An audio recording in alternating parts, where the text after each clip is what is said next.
I'm going to ask our board members to get to their seats so we can get started.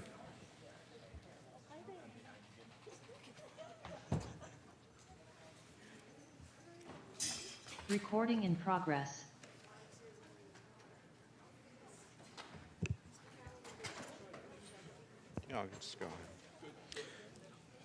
Good evening. The VTA Board Directors' regular meeting of Thursday, December 4th is called to order. A few safety reminders. Please identify your nearest exit. For everyone's safety, please do not block the exit doors. The nearest AED is by the public table at the back. The restrooms are outside the double doors adjacent to the reception area.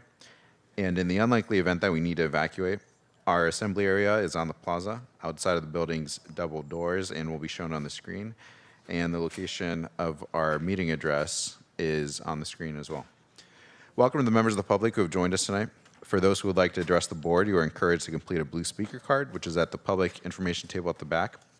Please submit the completed card to staff before the item is heard.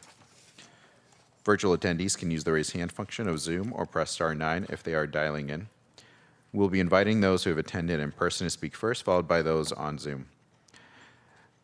And if you wish to speak, please let me know by raising your hand or turning on the red light on your mic for my board colleagues. Board member Cohen will be joining us remotely. Do we have him online? Okay. And when he does join, we'll need to do roll call votes for our items. Elaine, could you call the roll?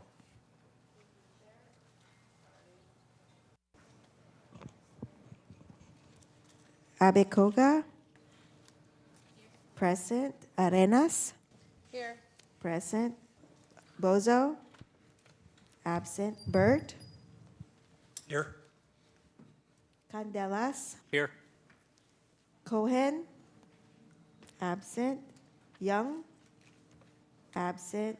Foley. Here. Jane. Here. Kamei. Here. McAllister. Absent. Montano. Here. Montano present. Moore. Here. Moore present. Mulcahy. Absent. Sell. Present. Turner. Here. Weinberg. Here. Mahan. Absent. Chair Lopez. Here. Present. You have a quorum, Chair. Thanks so much. Moving on to item 1.2, orders of the day. Our agenda was revised and a copy is in front of you and on the public table at the back of the room. Are there any changes to the agenda requested from colleagues? And any changes from staff? Okay. And I'm going to ask that we defer item 1.3 until after our closed session. Okay. So next, we'll go to item 2, which is our closed session. And as you can see on the screen, we have a few items on our closed session, 2.1A through 2.C, while 2.1D was removed on the revised agenda. At this time, I'd like to welcome any members of the public who'd like to address the board on our closed session items. And do we have a slide with, okay, we'll go to public comment. And we have Blair Beekman first for closed session.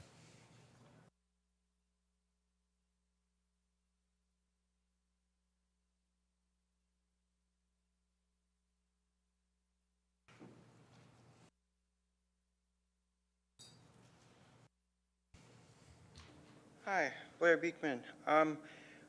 Your closed session item you're going to be addressing, and one of the items is land sale issues around the Reed-Hillview Airport. How is the Reed-Hillview Airport items going? There was some really important asks a few years ago in its location in lower income areas on the east side of San Jose that their fuel emissions are doing serious harm to the public there. As small plane airports across the country tend to be in lower income neighborhoods, it's having a cumulative effect across the country basically. And San Jose was going to take some lead positions in leaded fuel ideas, and to acknowledge that emergency services are needed for the airport. We're trying to eventually close down the airport as much as possible. How is that process going in comparison to this item you're going to be talking about tonight? Thank you. Thank you. Do we have anyone else in person or online for closed session? No public speakers online, Chair. Okay, with that, we'll close public comment and we'll recess into our closed session. And I believe we'll be in the back room. Thank you. And for our members of the public, we'll be back online at approximately 6:30 p.m. Approximately 6:40 p.m.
Recording stopped.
No, not that.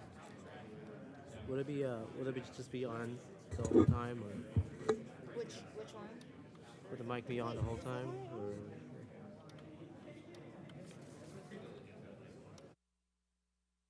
Here's the light. So if you see the light, it's good. You know, mic on, watch. On up there. Okay.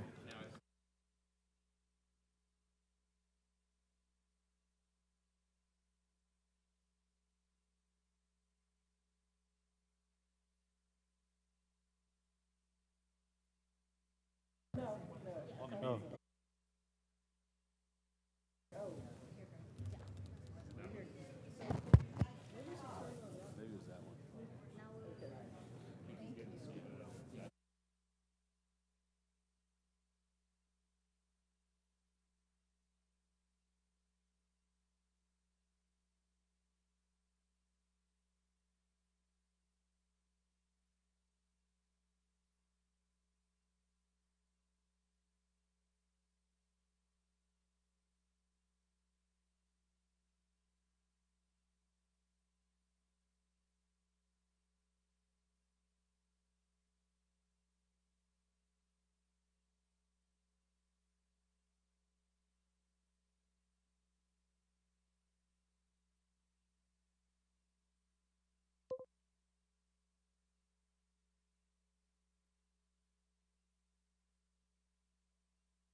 Recording in progress.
Okay, I think we're ready to come on.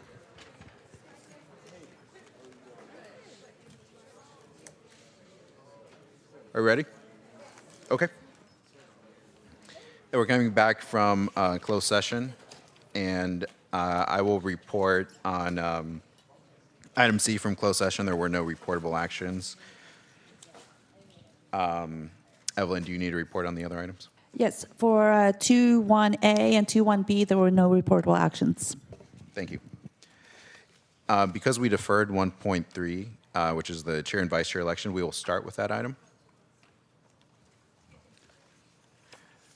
So this is 1.3, the election of the board's leadership for calendar year 2026. We'll have two separate elections for chairperson and vice chairperson. First, for the election of the board chair for calendar year 2026, I'm going to ask our vice chair to preside over this portion of the meeting. Okay, well, good evening, everyone. Thank you, Chair Lopez. Chair Lopez has submitted his letter of intent to be considered for a second term as chair of the VTA board, and that letter is included in our packet. Before I ask Chair Lopez to provide a brief statement, I would like to just make sure we open it up and ask for nominations, which can be for our current chair or anyone else. So I just want to open it up and turn to colleagues, see if anyone has comments or a nomination. And then we'll ask any nominees to provide brief statements. Do we have any? I'm not seeing any hands. Okay, well, with that, I will nominate Chair Sergio Lopez for the position of board chairperson for 2026 for an additional year. Nominations do not require a second. I'll pause one more moment, see if there are any other comments. I was just going to second, but if you don't need a second, then I won't. I'm told here I don't need a second, but I'm glad to hear there is one. Okay, any other comments, nominations? I'm not seeing any with that. Chair Lopez, I'll give you a moment to provide a brief statement. I do think you need a motion and a second. If you like, take your chance to close nominations. For and elect. so for an election we will, but go ahead and give your statement first. Oh, just for my statement. Yeah. I just want to thank my colleagues. It's really been an honor to serve this past year. I think we've done a lot of significant work to move forward. I'm particularly proud of the work that we're doing with the Culture and Climate Committee and getting that off the ground. It's just a first step, but I think it's an important step. And I said, when I submitted my nomination about a year ago for this position, that was going to be front of mind for me and all the decisions we took, because we can't be successful in anything that we undertake as an agency without ensuring that we're supporting our workforce and making this the best place to work. And that's how we're going to execute on our mission to move residents and be the the public transit, congestion management, all the things that we do as an agency and deliver. So thank you. I look forward to working with another year and continuing the progress because the work certainly isn't done. Great. Oh, and I will also just note that my elected term does not expire until December 2028, and I will continue to serve as the West Valley City Group representative on the VTA board in 2026, as that is a 2-year term. Okay, great. Thank you, Chair. Do we have a motion, and in this case, a second, to close nominations and elect Sergio Lopez as VTA Board Chairperson for 2026? So moved. Great. Thank you. So with that, we will do, I don't know if we need a roll call vote or if we can just vote verbally. Vice Chair, we do not have Director Cohen, so we could do a voice vote.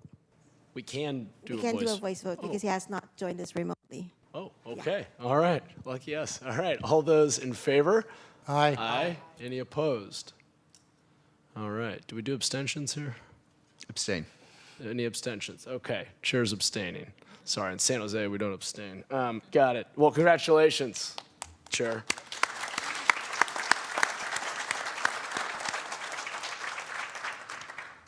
Thank you. I truly appreciate the vote of confidence. I look forward to continuing to work with colleagues, with staff, and with our riders and residents for another year. Thank you. And with that, we will now conduct the election for the board vice chairperson. Vice Chair Mahan has submitted a letter of intent to continue serving as the board's vice chairperson in 2026, which I deeply appreciate. This is included in the packet. With that, I nominate Matt Mahan for the position of board vice chairperson for 2026. Nominations do not require a second, but do we have any other nominations that anyone wishes to make? All right, if not, I will ask Vice Chair Mahan to make a brief comment. Sure. Thanks, Chair. I appreciate it. I'll also note for the record, my elected office term is not expiring next year, and I do plan to remain as one of the city group's representatives to the board in 2026. I'll just say I appreciate the nomination. I'm happy to continue to serve in the role and hopefully provide a bit of institutional knowledge, which is funny to say because I've only been on the board for 3 years, but there has been a lot of turnover and we're in a critical moment, and I appreciate how hard Chair Lopez, Carolyn, Greg, the entire team, all the frontline staff work every day to try to provide a vital service for our residents. We are at a critical juncture with BART 2026 events, a potential multi-county ballot measure. We're at an inflection point, and I'm excited to work with all of you to develop really strong hypotheses for how we transform this agency to serve more people and do it more cost effectively and sustainably for years to come. So it would be an honor to continue to help serve in the role. Thank you. And with that, may I have a motion and a second to close nominations and elect Matt Mahan as vice chairperson? Second. Candelas and Foley. All those in favor, aye? Aye. Aye. Any opposed? Any abstain? I'll abstain. Great. Thank you so much, and congratulations, Vice Chair.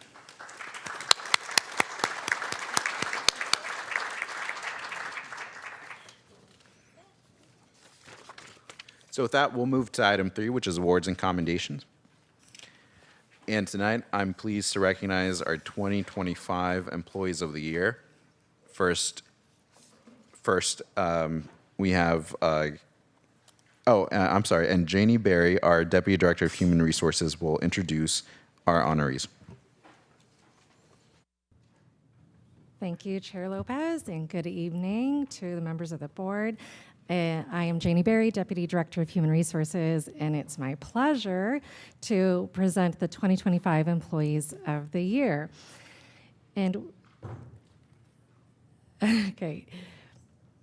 Our esteemed Employees of the Year are selected as a best of the best vote of the Employee of the Quarter winners from the calendar year. Administration and supervision categories and operations and maintenance categories are combined into a runoff. One winner is selected from each category by vote of the Employee Advisory Committee. So first up is Chris Baker, Senior Communications Systems Analyst.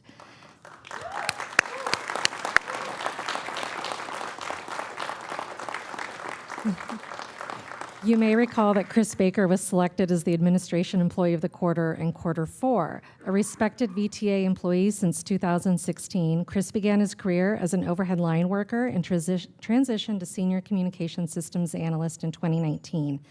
Many nominators describe him as a dedicated and inspiring team member whose contagious energy, strong work ethic, and deep knowledge of VTA procedures make him invaluable.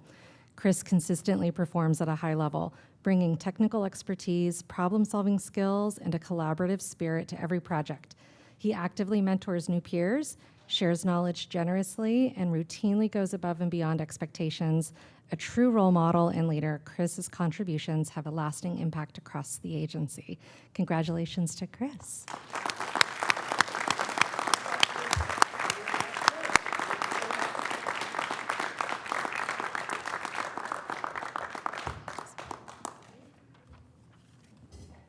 Thank you. And next is Gurjeet Singh, Senior Bus Operator at Saroni Division.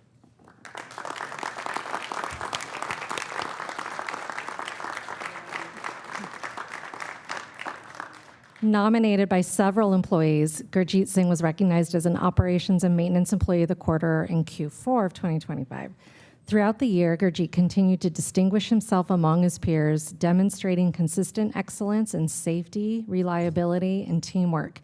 Colleagues cite his calm, solutions-oriented approach, willingness to assist across shifts and disciplines, and steady mentorship of newer employees. Gurjeet's focus on service quality and operational readiness, combined with his positive attitude and professionalism, exemplifies VTA's values. His day-to-day leadership has improved coordination, strengthened team morale, and supported a culture of accountability and care for our riders and for one another. Congratulations to Gurjeet Singh.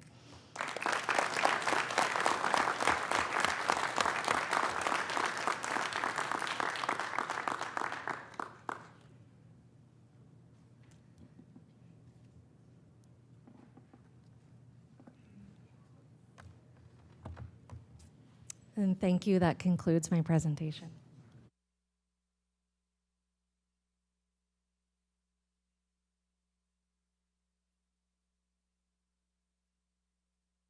Thank you, and congratulations to our Employees of the Year.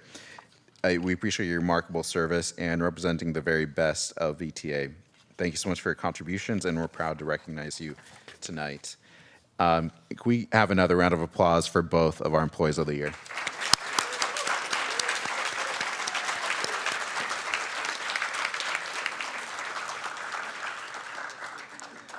Do we have any public comments on this item? Okay, we'll move to item 4, which is public comment for items not on the agenda. But I also want to take a speaker card for 1.3, as we did not take public comment earlier. That's for Blair Beekman. And anyone else who wishes to speak on an item not on the agenda is encouraged to fill out a blue speaker card, or if you're online, to raise your virtual hand. And that will be followed by Lupe Medrano and then James Whiteman.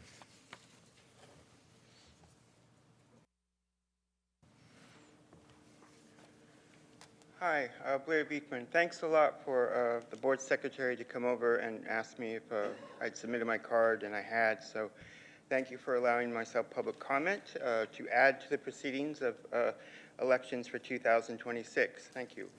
I prepared a speech, actually, a few words that we try to decide between, term limit ideas and what consistency can offer. It's kind of a balance and back and forth. You're going with a consistent idea this year to work out and navigate your upcoming VTA issues. So good luck in those efforts. I think it is a very good one, too, that we're continuing with. It's about as much as you can ask for if we are going to continue with the same board persons. So good luck in your efforts and what 2026 can bring for ourselves. Thank you. And actually, so Blair, that was for 1.3. I know you also submitted a comment card for open for this item, which is open public comment. Would you like to make that at this time, and then we'll have Lupe Medrano. Can these people speak first? And I'll speak Sure. Thank you. I appreciate that. Lupe Medrano, please.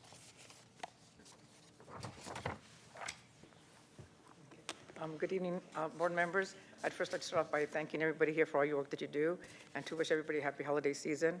And I'd also like to request a campaign of kindness. I'd really like to appreciate Mr. Greg Richardson, Ryan and RTS, Michelle Oblima, Veronica, and so many other people who come up and say hi to me. It's a kindness that I really and truly appreciate with all my heart. And if we all were kinder to one another, this world would be a better place. So if we can continue that kindness, that would be really, really awesome. Because if we all thought the same, it would be very boring. So let's spread that kindness. And again, I thank you for all your work that you do. Thank you. Merci. Gracias. Thank you. Thank you very much for your comments. James Whiteman. And that would be followed by Emerson Cody.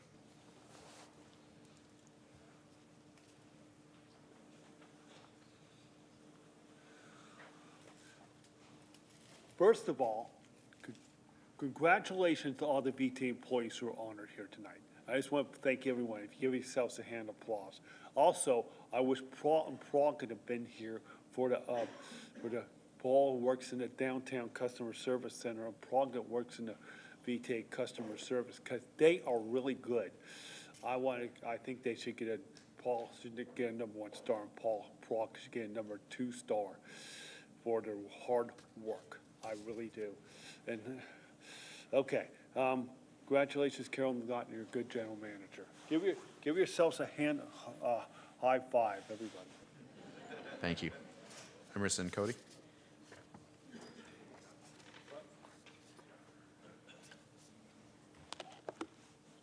Hello, my name is Emerson Cody, and I am a student at San Jose City College.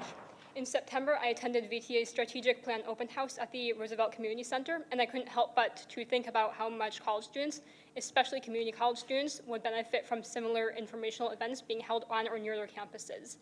Many of us have suggestions and concerns about how public transit serves us as students. There could be a massive benefit from having VTA's outreach system meet them where they are to listen to them. This could look like coordinating with school administration to hold informational events on campus at times most convenient for students. Many students have work schedules or evening classes which prevent them from attending VTA's open house events or board meetings that are scheduled later in the day. I hope that this is seriously taken into consideration because I believe it could be very beneficial for college students across Santa Clara County. Thank you. Thanks so much. And Sam, can I ask you to follow up just to get some more information follow-up? Thank you. Next, we have Akash Sabaslai, and I apologize if I do not pronounce that, and then Blair Beekman. Akash Sabaslai. 6 major transit stations are directly on expressways, and 3 more are about a block away. All 9 transit stations require expressway use for some or most access. I and others forced removal of pedestrians prohibited signs. State law gave no authority to prohibit from expressways. A secret state law written by highway staff of the county without informing the BOS and VTA reimposed prohibiting on expressways at all 9 stations. Last month, highway staff fought to prohibit using the sidewalks to access Lawrence Expressway Caltrain station because they want to, once again, destroy sidewalks and bike lanes for more car traffic lanes. My 6-page letter provides details and the solution in the upcoming Complete Streets policy. Thank you. Thank you so much. Blair Beekman.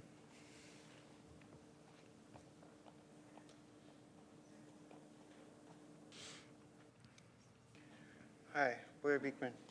I'm very worried that BAYUASI, the federal agency in charge of emergency preparedness and planning for local Bay Area communities, may be going through some considerable changes in what may be the future direction of BAYUASI. And yet from this, BAYUASI approval authority may not be seeking much needed, simple, additional good help, ideas, and choices from other local Bay Area governments and communities at this time. It seems concerning. As local Bay Area governments and communities, please continue to ask questions and offer ideas to BAYUASI. A BAYUASI subcommittee process is available for Bay Area communities to more clearly address the future of their own emergency preparedness needs and to address the future direction of BAYUASI too, if we want to ask these sort of questions to them. I think it's a really important subject matter. I think we have to take time to really ask questions and make it an open, clear process. And that way we decide together our future of emergency planning and not leave this to just a select few. Thank you. Thank you. Do you have any public comments online? Yes, there is one. I do want to state for the record that we have written comments posted on the portal, and we've also included them in your supplemental packet. Roland, go ahead and speak when you're ready. Thank you, and good evening. So first of all, congratulations to you, Chair, and Vice Chair Mahan. I'm extremely pleased with the continuity during these turbulent times. But having said that, one of the state auditor's recommendations was to increase the length of term limit for additional continuity beyond the 2 years at current. That was for 1.3. Now, moving on to general public comment along the same lines. Looking at the BART project governance, we're going to have to address it at some point because we cannot be at the mercy of elected officials' term limits. The legacy has to carry on, whether these people term out or not. I don't know what the solution is, ex officio members or not, but just letting go of these people, this is just not going to work. We need to address this. Thank you. Does that conclude our public comment? Those are all the public comments online. Thank you. We'll close public comment. We have no items under 5 today, public hearings. And we move to item 6, which is our reports. Do we have Citizens Advisory Committee Chairperson Kylie Clark for 6.1A? Hello, Online. I'm online. Hi, everyone. Good evening. Chairperson Lopez, Vice Chair Mahan, General Manager Ganot, and members of the board. I first want to congratulate both of you on your re-election. I'm super happy to see both of you continuing in your roles and very grateful for everything that you've been doing for VTA. The CAC met on November 12th and heard from staff on the Wheels of on the Bus Real-Time Data Project, which is a regular agenda item 8.1 on your agenda tonight. We discussed whether an AI model is the best way to gather real-time accessibility data for wheelchair users and how image recognition would work.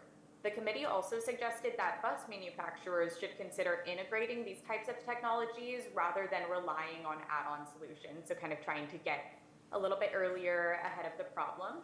Additionally, the CAC received a demonstration on the 2016 Measure B Transparency website. This one is not on your agenda, but I wanted to highlight it and to thank staff for an educational presentation. We found the tool helpful, but also wanted to make sure that it was compliant with accessibility standards. To that end, we encourage citizens who use screen readers to visit the website, which is 2016measureb.vta.org, and provide feedback to staff if you spot any issues. We would really appreciate that. I wanted to also just say that this is likely my last report to you all as chair of the committee. We are very lucky to have 4 or 5 members who are interested in being chair and vice chair, and I'm very excited to pass the torch on to them. And I just want to say how much I've enjoyed serving in this role. I'll continue to be a committed member of the committee, but I am very grateful for the trust the committee placed in me and to the board for hearing my reports and for your collaboration. Our December meeting is canceled, so our next meeting will be on Wednesday, January 14th in the new year at 4 p.m. at the VTA headquarters at 3331 North First Street and virtually over Zoom. Thank you. That concludes my report. Thank you very much, and congratulations on your year as chair, and I'm glad to hear there's so much interest from the CAC on continuing the leadership, really in a great place. For 6.1B, we have, I believe, Yvonne Martinez-Beltran online to provide the report for the Policy Advisory Committee. Oh, we may not have her online. Okay. We'll move on to 6.1C, which is in the packet. There is no report for 6.1D.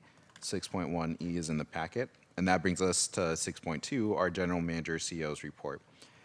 And I'd like to note for our public that we will be taking public comment on all items under the GM report at the conclusion of all the presentations. With that, over to Carolyn. Good evening. Oh, I'm going to sneeze. Okay, on November, I just have more of a verbal report. Just a bit.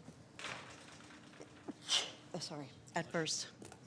On November 3rd, 2025, the Federal Transit Administration approved VTA's request to utilize federal formula funds to relocate the new Operations Control Center from the previously proposed location at our Cerrone Division to the future headquarters at 488 South Almaden Boulevard in downtown San Jose.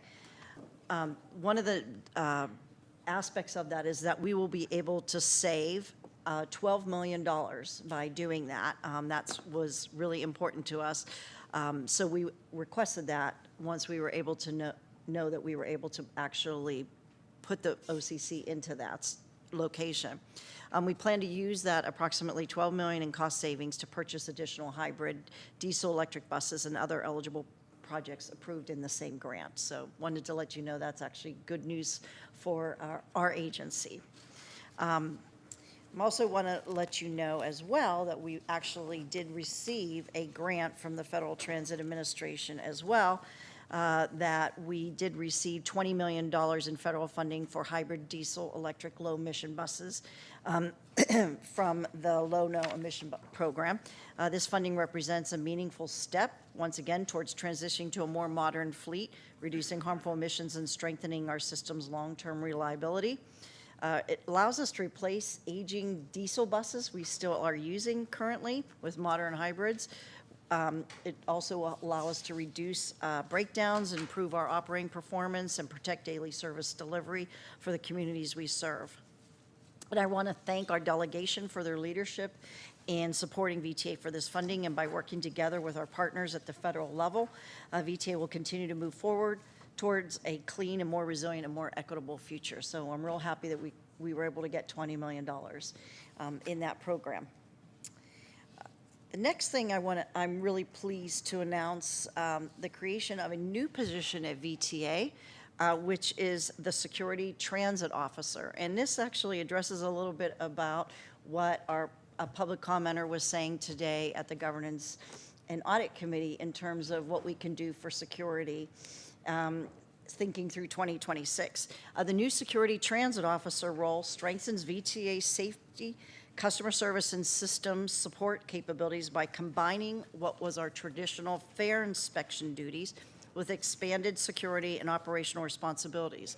These officers will provide a consistent, visible presence across the system, enhance rider assistance, enforce VTA's policies, including the new AB 1735 Prohibition Order Authority, support incident response and investigations, and coordinate closely with law enforcement, contracted security, and internal operations. This modernized classification is designed to improve the rider experience, address quality of life concerns more effectively, and promote a safer and more secure transit environment. What's most important, it's presence on the system, or presence on the system. So this change of classification is currently posted, and we are seeing a consistent influx of applicants. They will each have to go through a training program as well, a screening interview, and then a training program. I do want to thank ATU for their partnership in creating this important new position, which will enhance the customer experience of our passengers. Those who are fare inspectors are grandfathered into their positions, and so we will be continuing to create these transit security officers. At first, they'll be placed on light rail, but they're able to be placed anywhere throughout the system, including our buses. But it will allow us to provide more presence throughout VTA's facilities. And then the last item, and we'll go to the next slide, is I had the honor of joining a delegation of APTA members in Singapore, Seoul, and Tokyo in exploring some of the latest advances in public transportation in Asia. Director Abakoga also joined the delegation, and we conducted site visits and participated in roundtable discussions with key senior public transportation officials. We gained insights into the innovative policies, procedures, practices, technologies, and that enabled exceptional levels of service, safety, reliability, and efficiency throughout these countries and the cities. I just got to say that there were a lot of ideas that I brought back. There were a lot of lessons learned. It was really very, I would just say, a lot of insights into how they do their work, how they finance their work. I wish it was, there was a lot of I would say, financial influx of money from their national government. So the government there really supports their infrastructure, which is a big difference in terms of how they are able to do their business. So a lot of the operations there also are privatized over the last 10 to 15 years through their systems. So it is a very different kind of system. I would say all three cities or three areas that we visited were like that. Singapore as a country, very more modernized type systems, very clean systems. But it was a great learning opportunity to be able to go back there. But actually, a lot of lessons that we could bring forward to here, and the technologies that they were using were very interesting. Some of them are being actually already applied in the United States, but there are some that are still fairly new. So I'm going to actually, if Margaret, you have anything to add, I know you were able to join me on the trip. Thank you, and I just want to thank my colleagues for supporting being a part of this delegation, as well as MTC for their support. It was really quite eye-opening in so many ways. Carolyn shared some of the things that we learned. Every country had a different focus, I would say. Singapore was really focused on customer service and satisfaction, really clean, easy to figure out, wayfinding, very easy. Korea is about innovation, and we got to ride an AV bus. It was something that I realized that we're doing differently here is we're focused on single occupancy vehicles, yet in Korea, it's about transit. It made me really think about, what we're doing here. And then Japan is just, and I've been there several times in the last few years, but having seen other systems, it's probably to me, one of the pinnacle of what transit can be. And for me, there were just a couple of us electeds. Most of the folks were GMs of the transit agencies throughout the country. And I would actually really encourage and like to find ways to have more of you all, my colleagues, policymakers, be on these trips to see what's possible, because I think it would really change the level of our conversations when we see what the potential is. And I don't think that, I was a layperson, or am, and this is not my expertise, but when I saw what can really happen, it really made me think differently about the conversations we're having here. So definitely want to find ways to encourage policymakers to attend these delegation trips. Many of the GMs, and they were the top GMs of our country, so they are experts. And I think and Carolyn will be implementing a lot of the things we learned, I know, but there was some conversation about, how we can't do things here because of governance issues. And then I thought, and we can't change that. But then I thought, well, as policymakers, we actually could. And so that's why I would, encourage the policymakers to also join these trips. But I would also like to, I would say, it was great to spend time with Carolyn. Seeing the other GMs was very eye-opening, inspirational. I have to say I was quite proud. I think VTA is actually seen as one of the top agencies in this country. And I really appreciated Carolyn's inquisitiveness. I think she asked questions in every session we had, and just very thoughtful questions. And she's very highly regarded by her peers. And so it was really a point of pride for me to be able to see that. So again, we'll be producing a report. I know APTA is putting a report together and a presentation, and my MTC staff person and I are going to meet tomorrow to start putting something together. So I hope somehow we can share a little bit of what we were able to experience, but certainly if there's opportunity to see it yourselves, I would highly encourage it. Thank you. Thank you again for the opportunity. Yeah, I think it was really great, and the GMs that were there were, many of us are hosting World Cup, so it was Los Angeles, Boston, Chicago. Well, Chicago isn't, but they do large events, as well as Washington, D.C. So a lot of it also was around these cities that are, how are you handling these large masses? How do you handle particularly for me, I was looking at our OCC because we are going to be building a new OCC, which was really fascinating. The wayfinding was really interesting for us. We actually were able to bring back a lot of lessons learned. So I think that was really important for what we learned in a very, I'll have to say, there was like no downtime but one day. It was 8 a.m. to 10 p.m. every day. It was a very long, a hard trip in terms of no time off, but it was actually very useful because we would be back about 5:45, and we'd have to be back 6:15 in the evening and back to another dinner with another group of people to meet and to actually have conversations with. So it was a very long trip, but it was actually very well worth it. Learned a lot. Made a lot of connections that we could actually pick people's brains about. I already had people contact me, people who will be coming over to here. They actually do want to be able to see what we're doing in construction and some of the work that we're doing, because nobody is building like a single board tunnel yet, and they're very, very interested in that because they have a lot of issues around their construction as well. So I was able to talk to them a lot about what we're doing to avoid utilities in areas, since they're in very confined areas in their areas. So there's going to be a lot of information sharing, which is great. So, but I think that's all for me right now.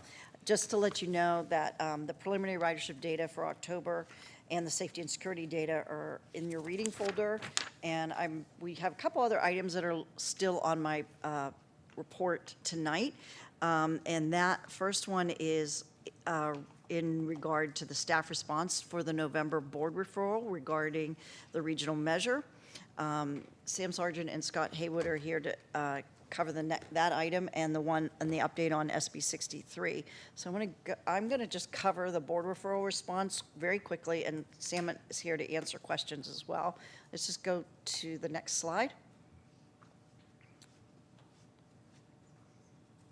So the elements of the referral and the staff response, they're included in your agenda that's attached for tonight's meeting. We received that referral, and it actually dovetails very, very nicely for how we're moving forward with sort of our investment framework for the regional measure. The way we did the response, though, provides a lot of more detailed context to each of the referral items, as like very point by point. It highlights the work that we already have underway, that we wanted to address, so that you knew what we were already doing, and if we weren't doing something, it defined the approach that we're going to use to address those other areas of the referral. But tonight, real quickly, I'm just going to focus on how the referral aligns with what we're planning on doing in defining our path to our future. Next slide, please. So how we're preparing for our future is we're really committed to improving our transportation experience through the collaboration and innovation. And our primary focus is increasing ridership, improving our productivity throughout the system and throughout the agency, through our own processes, enhancing customers' experience, and achieving fiscal sustainability. And this is really something we've heard, but it's also something we need to do. Primarily because of we can't sustain the way we are financially. We've heard this for 20 years in this agency, but yet we continue to find revenue measures. And even though this is a revenue measure that we'll only have it for 14 years. So in short, we're not going to accept the status quo that we'll have this measure and then try to renew it again. That's not what our plans are. Instead, we're preparing for how are we going to sustain transportation in Santa Clara County. So we'll go to the next slide. So as we move forward for both the plan and for the future, we're really looking at sort of a three phases or 3 steps. One is really looking at the foundation here, which would be looking at what are those metrics that define those 4 things that I just mentioned. Increased ridership, improve productivity, more efficiency, looking at better customer experience, and then sustaining our financial stability. The one thing I want to let you know is I do really like the data-driven approach for decision-making. We do not have one model. We have lots of tools, and we will continue to use that. I don't know if we'll get to one model, but at this point, we're going to continue to use the models that we have, maybe continue to actually look at, as we move forward, to building a model or building several models, whatever we need to be able to continue to do operational analysis. But at the same time, as part of that foundation, is really looking at our safety and security and the customer experience that we're doing, and continue to make sure that we actually continue that focus, because that's the one thing that allows us to continue to have the ridership that we have and try to grow our ridership. The next is the reimagine. These are some of the things that we're already doing and that we want to put into place, or that we've already talked to the board about of moving forward with some of the fare collection activities, our visionary network, implementing that, some of the work that we're doing on operator system scheduling. These are things that have to do with not just increasing ridership, but also productivity, which we really need to focus on in a lot of these areas. And then transit signal priority is an area that we've actually been doing a lot of work on as well, which actually increases the speeds, which can either decrease costs or increase ridership. And then the last thing is really focusing on transformation, which is really looking at emerging mobility technologies or using technologies in a different way. How do we embrace new fleet technologies? Embracing a new fleet also means potentially decreasing costs by having better maintenance policies or better maintenance practices, not having to worry about parts as much, having better, at this time with a new fleet, a more modernization. Sometimes just modernization, as people know, with Caltrain, it will drive your ridership as well. I mean, that whole sense of what it looks like and what it is very different. A lot of the transformation will be workforce readiness, finding out where the workforce is going, what kind of jobs will we need in the future. They may not be exactly the same as we have now. And then how do we use those synergistic effects of the revenues that we're going to get from express lanes and the real estate development, the TOD that we're doing around our stations.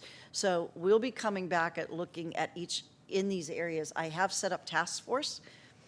I mean, I'm setting up task force right now in each of these areas as well to move forward, and then come back in February.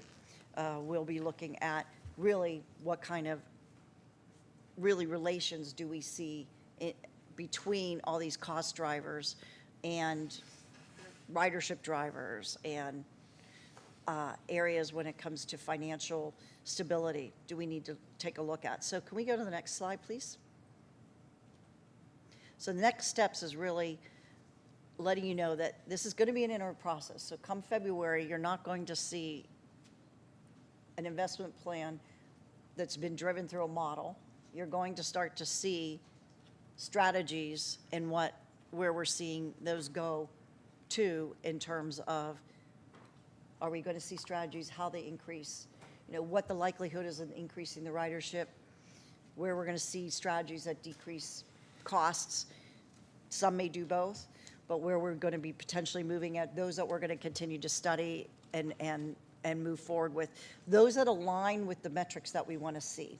We may not have the exact metric measured, but we will actually continue to look at that. So what you're going to see at the February board is reviewing those relational data points, utilizing that relational data to develop those strategies, and then reviewing those preliminary plans on the creation of task forces for the various phases. So I think that is just where we are currently. A lot of the work that we will be doing will also be answering those questions and the direction that was in that board referral. So I'm going to leave it open now for questions for myself or for Sam. We go to the next slide. I think don't think there was anything on there. Right, that's the next item. Or wait, no, wait. Let's go through this next item, then we'll take all the questions. Let's just see, since they're both pretty weighty, see if the board has any questions on this one, then we'll do questions after the next one. Yeah, Vice Chair. Thanks, Chair. Just a brief comment. Carolyn, I want to thank you, Scott, Sam, and others for such a responsive staff memo in response to our board referral. I think it's what you've outlined here is a solid starting point and kind of a sense of our roadmap over the coming months as we go deeper into a data-driven discussion about where we take the agency over the next 15 years and beyond.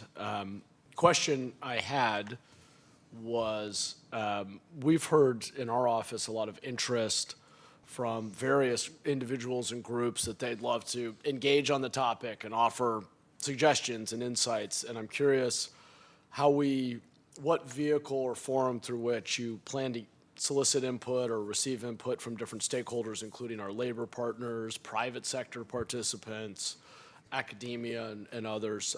Is there a particular process or venue where people can share their suggestions? Yeah, we've been actually working through that process. Sam, do you want to discuss that?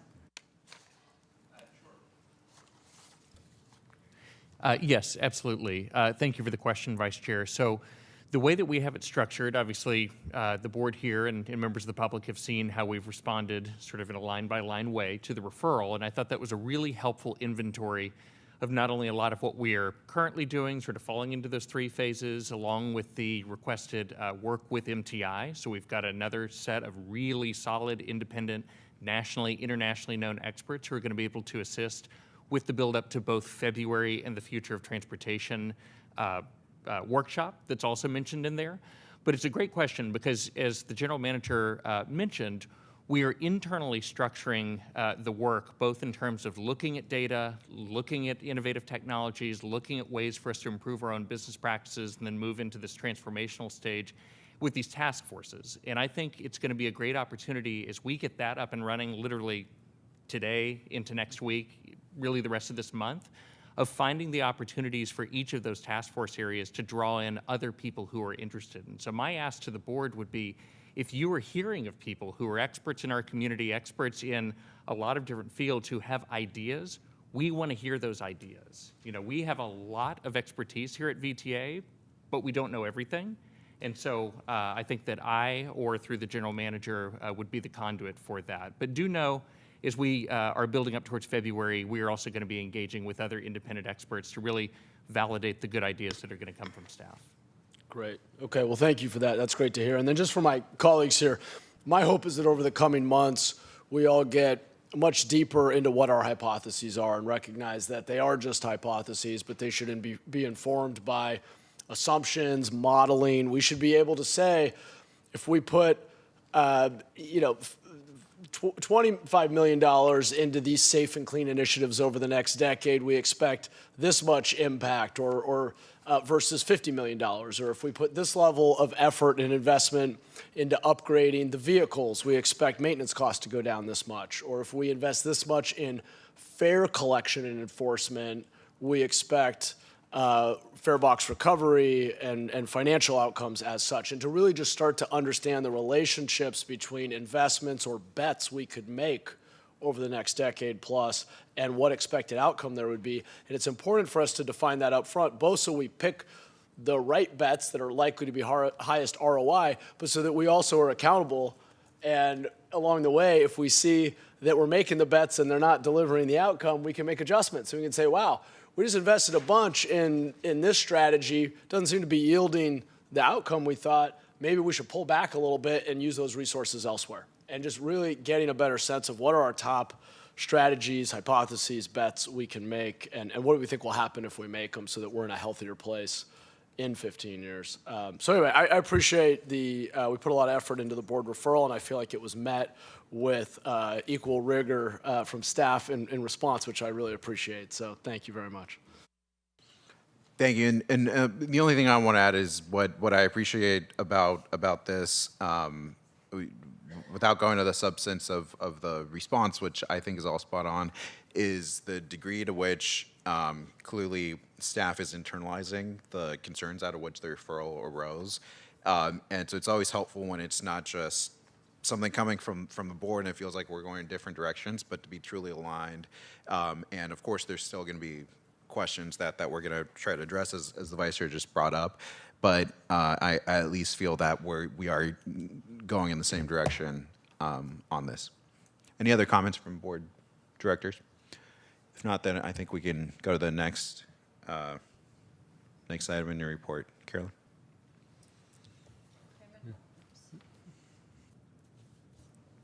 Okay, we want to give an update on the actual regional measure and where we are at the framework. So Scott Haywood, Chief of Staff. Great.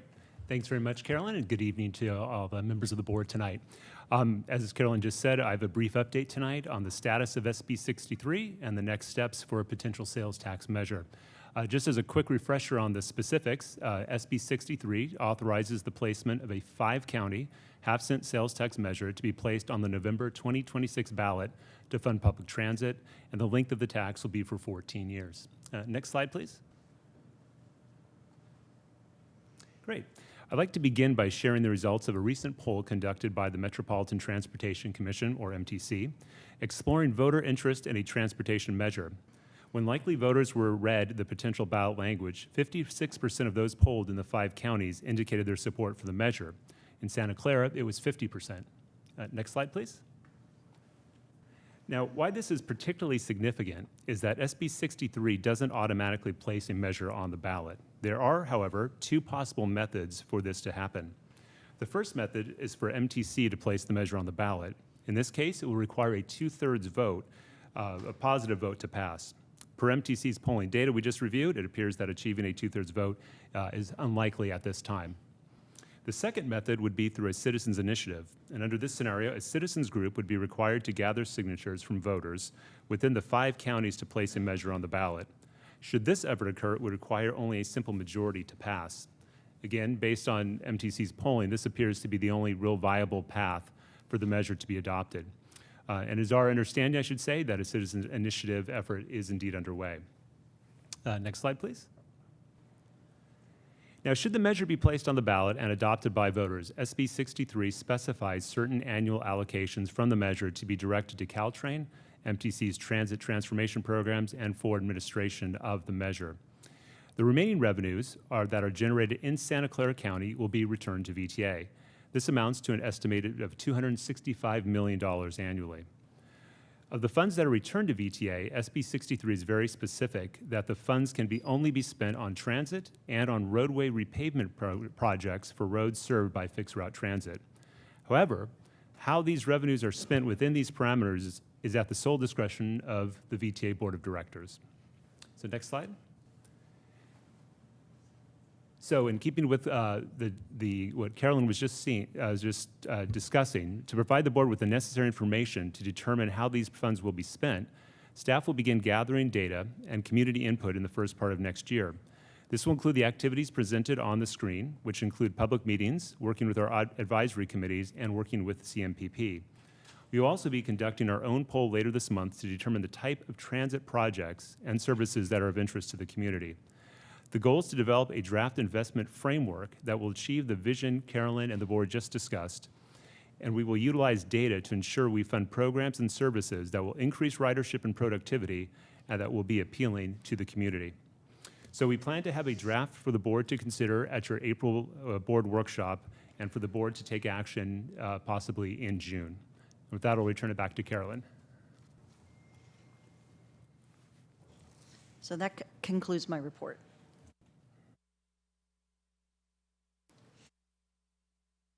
Thank you. And do we have board member comments or questions on this item? Okay. I appreciate the report, and it is our goal to come back and hear regular, if not monthly, reports, updates on SB 63, so I appreciate it.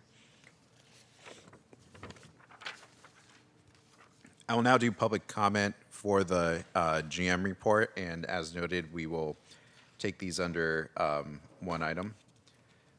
And I believe I do have a speaker card from Blair Beekman.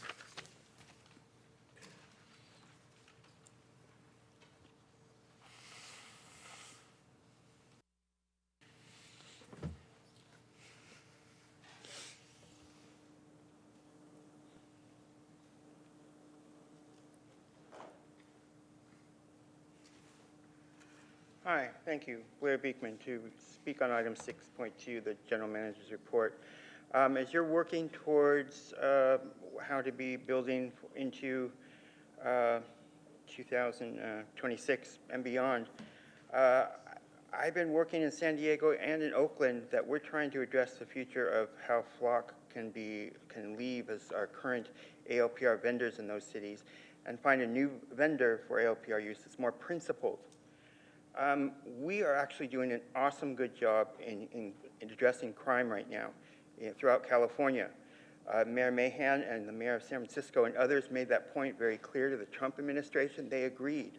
I hope those good practices of sharing ideas can continue and good reasoning can be understood. And we build on that, not towards more and more law enforcement, but what are more principled practices of community work and effort. And you did that with your security items coming up. I'll talk more later. Thank you. Thank you. Thank you. Do we have other speakers in person, or if not, online? Yes, we have a speaker online. Roland, go ahead and speak when you're ready. Thank you. So what I'd like to do is to attract your attention to... Can you hear me now? Yes, go ahead, Roland. Okay. So that I'd like to attract your attention to the ridership in your packet. We showed that the bus is down 4% from last year and light rail is down 11%. But BART is completely missing. And that's concerning because the BART ridership is approximately 3% of the overall system. But we are spending over 50% of all our capital funds on BART. In closing, the two solutions to addressing this imbalance. We can increase BART ridership, or we can drastically reduce the cost of the BART extension. And my guess is that the correct option is probably both of the above. So in closing, I hope that the board, when the time comes, the board will consider implementing some kind of policy along those lines when you start discussing how we're going to be expanding SB63 funds. Thank you. Thank you. Do you have anyone else online? That's it, Chair. Okay, that concludes our public comment. Thank you, Caroline, for the report. Just checking in if any board members have questions or comments. If not, we'll move on to 6.3, the chairperson's report. And I have a clicker, so I believe this, there we go. So really just wanted, first I want to start by talking about the VTA Transit-Oriented Communities Grant Reception, which was held in the San Jose Museum of Art, and it was just an incredible venue, an event that was put on. And between the marketing, communications, and outreach work that all the teams put together, it also included, I'm sorry, we don't have a video for you, but you can see in the bottom corner, the bottom left, the bottom right-hand corner, a rendition of Wheels on the Bus by Mount Pleasant Elementary School students. And it was just a great event, show of community.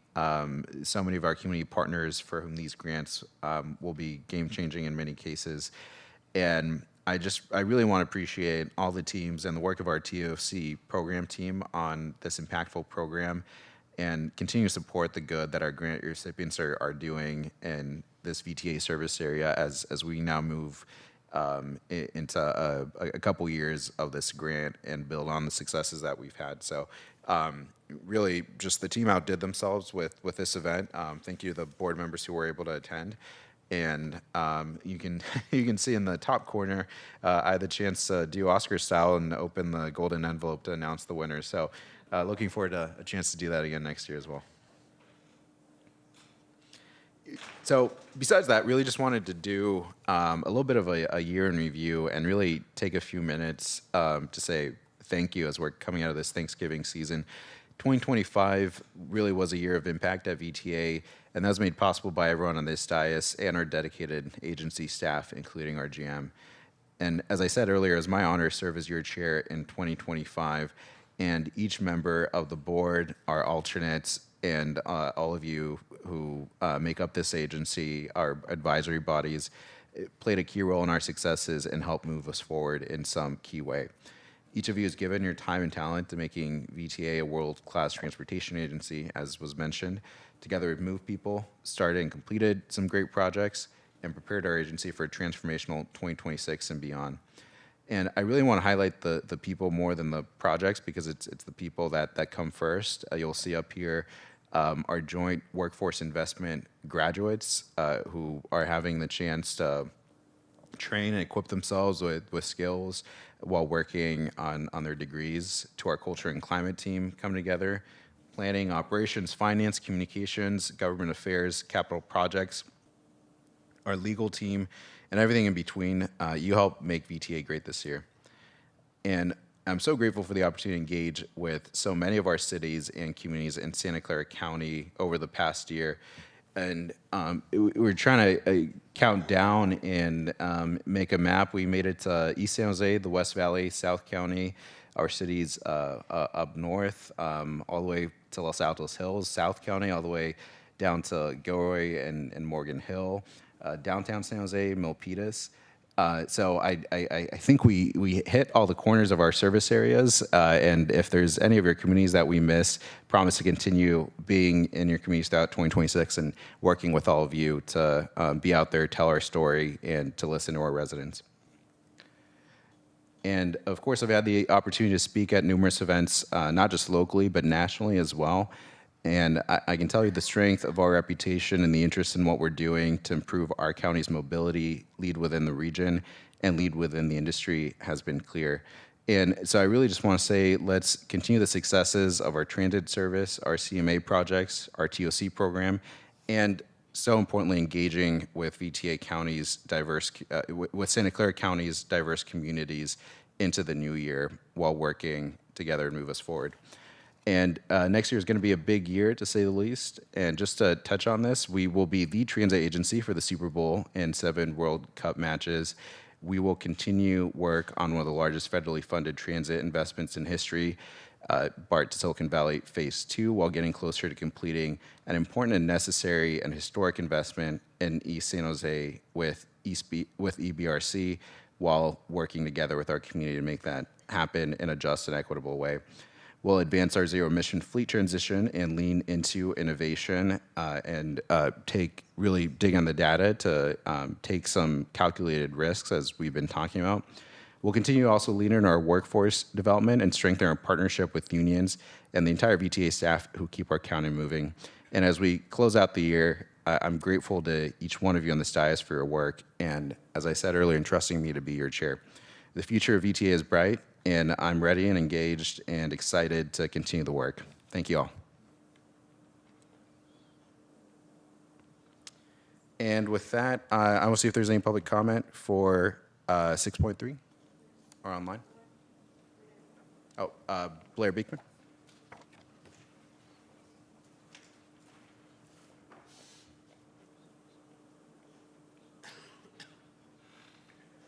Hi, Blair Beekman. It was really nice to see the FIFA picture up there and the work you're going to be doing with World Cup things.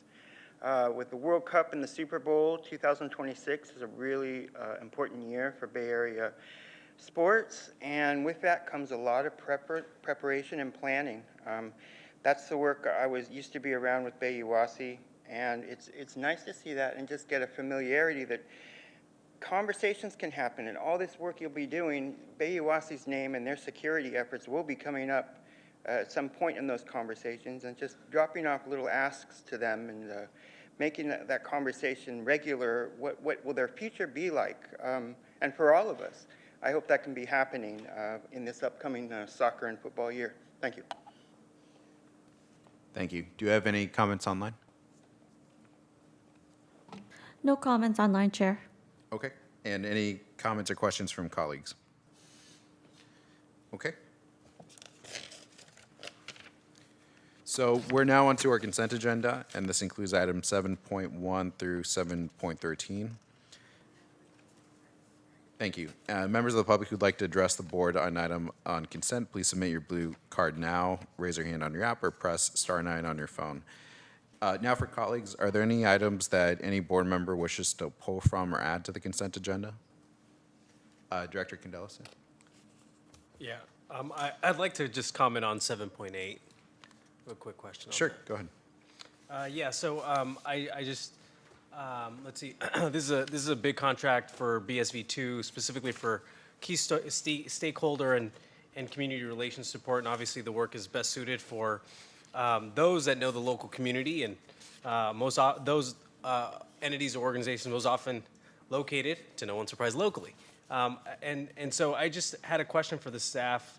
Well, you know, I do see a subcontract based out of San Jose, and obviously there are FTA guidelines that prohibit geographic preferences for federally funded projects. But, you know, I'm curious as to the kind of outreach conducted for this RFP to any local consultants and how we went about that.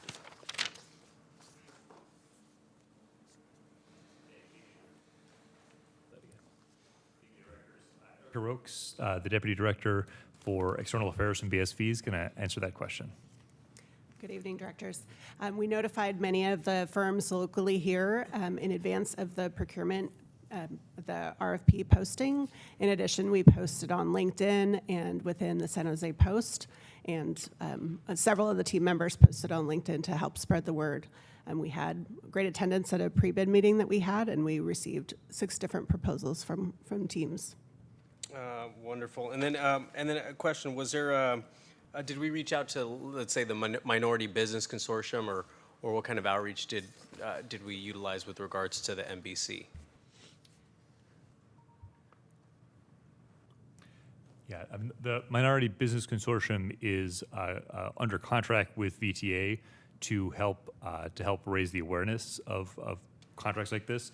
They can't compete for or bid on contracts like this, obviously.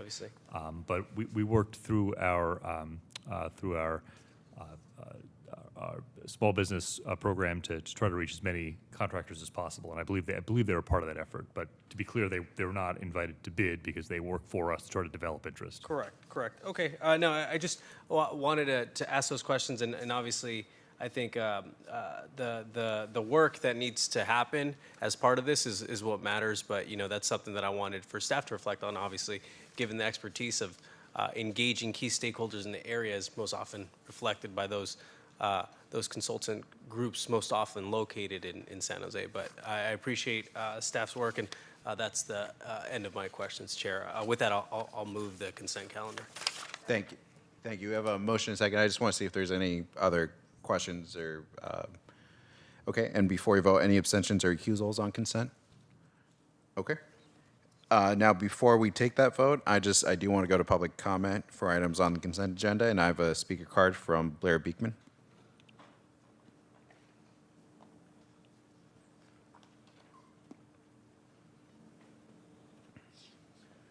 Hi, Blair Beekman. I want to speak on items 7.3, I think 7.9 and 7.7, well, 7.13 and 7.7. 7.3 is a new $3 million contract with a tow company in Sunnyvale. I just wanted to remind that from about 2018 to 20, we really worked on equity with towing issues throughout California. And we kind of forget our best practices sometimes. I hope you're working on them with these tow issues. San Diego, where I'm currently living, they're doing an awesome job with towing and their equity, you know, so people don't get overly charged, especially low-income people. Good luck on those sort of efforts. And I quickly wanted to mention item 7.7 in review of government affairs with legislative positioning of things. Yeah, we're dealing with crime issues, and I think we're trying to really address things. Good luck how we can do that. Thank you that the VTA, with their security measures, want community feedback on law enforcement issues. That's awesome. Thank you. Thanks so much. Any other comments or online? There's no speakers online, Chair, but I do want to make a note that we've received written comments for agenda item number 7.1, and they've been posted on the portal, and they are in your supplemental packet. Thanks so much. So with that, we'll close public comment. We have a motion and a second. Elaine, can we still do a voice vote? Okay. All those in favor, aye? Aye. Any opposed? Thanks so much. That the consent calendar passes. And we're now at 8.1, which is first item on our regular agenda, and this is an information item to receive an update on the Wheels on the Bus real-time data project. we will hear from Raul Sigamoni, Transportation Planning Manager, who will introduce our other speakers.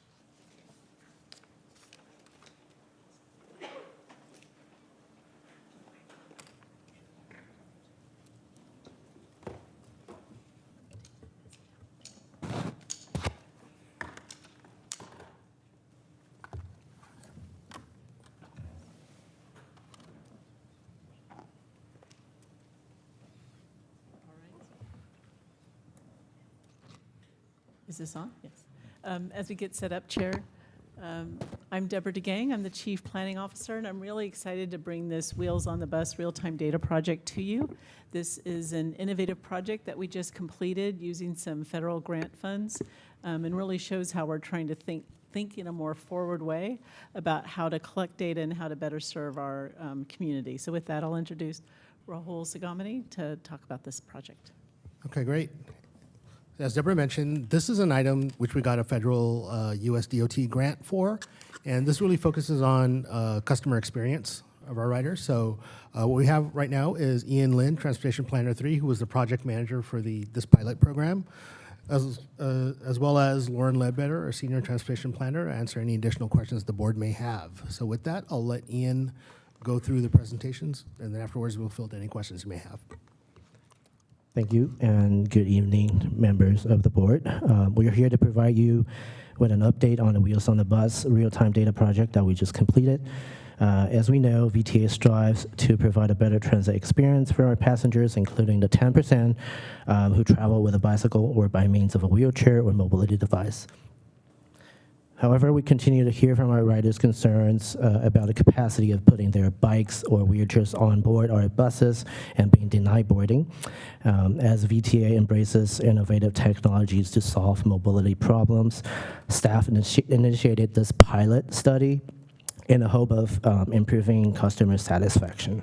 The objective is really to test a variety of advanced technologies, including sensors and artificial intelligence, or AI, to track the occupancy for bike racks and priority seating areas and disseminate it in real time and study how that benefits our passengers.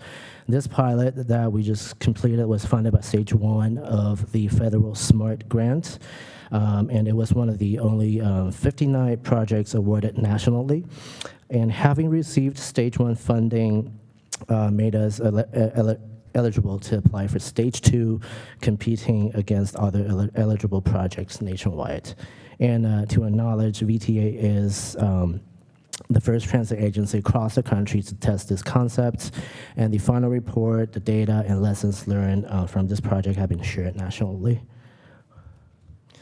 Our buses provide exterior bike rack that could hold up to 3 bikes, and there are 2 priority seating areas inside a bus.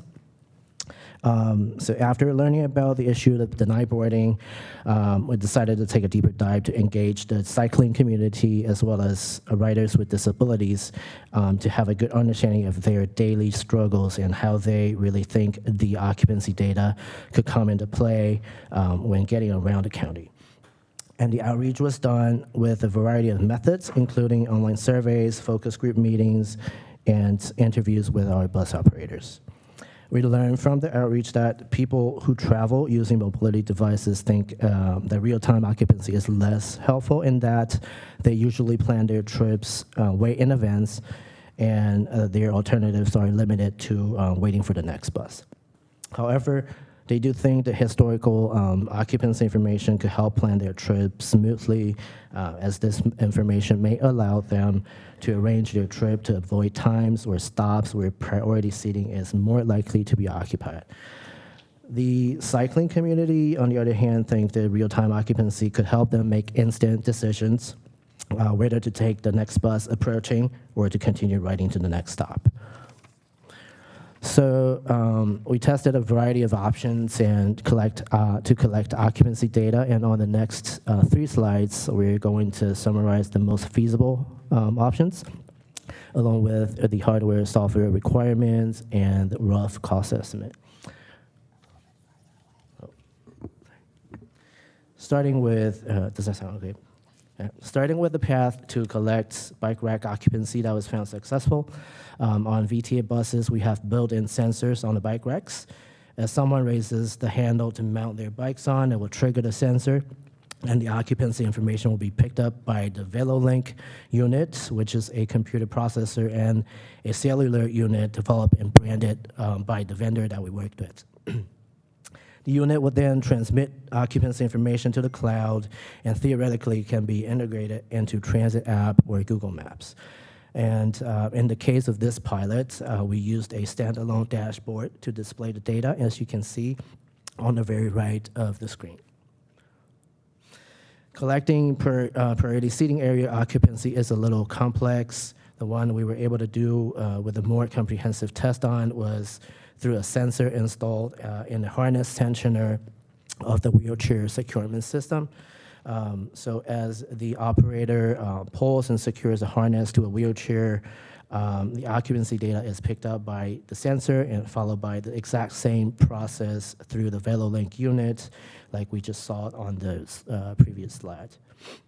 However, this method will only trigger an occupancy reading when the wheelchair is secured by the harness, so it does not capture the full story of occupancy. And as we know, the priority seating area is a shared space, meaning it could be seated by anybody, from someone using a walker or by someone who is visually impaired, for example. So we are hopeful that the next option could provide a better picture of the true occupancy level, which is using artificial intelligence, AI, to recognize humans and objects through our onboard cameras. For this pilot, we use an off-the-shelf model that can detect humans and analyze it on a pre-recorded footage. In the long run, in order to build a robust model that can recognize different shapes and devices, requires machine learning. But this option, again, was found to be the best to provide the most complete assessment of the occupancy level. In summary, we prototyped the 3 options in different environments. We tested all 3 in the lab successfully, and the test was also done successful at the surrounding yard for the sensor, VeloLink scenarios for both bike racks and priority seating areas. So we further sent the bus out in revenue service, and we're able to get some real data through the bike racks. The sensor on the priority seating area, though, did not collect any data during the revenue service test. As far as how much it cost, this report before you includes high-level cost estimates for doing a fleet-wide implementation versus a kind of an expanded pilot scenario. And it's worth noting that these are hardware, software, and installation fees for the first year only. So staff also anticipate ongoing maintenance costs, software licensing, and additional VTA staff time on top of these figures. Right, so in the next few months, staff will continue to explore as we gather more information from across VTA departments and stakeholders and share it with the committees and the board. We had pretty robust discussions with the committees and received some wonderful comments and feedback. Many comments are around the cost that's on the higher end, and they all desire to see more in regard to the actual benefits to our riders and community at large in order to make a profound case against the cost.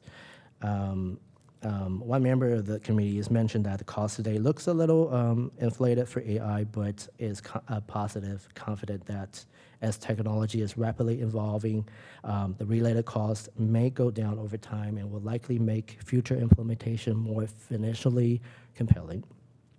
So overall, the committee members appreciate the intent and are intrigued by the innovative thinking of considering real-time occupancy as a solution to the problem. Lastly, staff also believes it's a promising pilot, and what's left for the staff to do is to look into this a little further. So we are prepared for pursuing wider application or having the information ready for the board to provide more directions. And that concludes our presentation. Thank you. Thanks so much.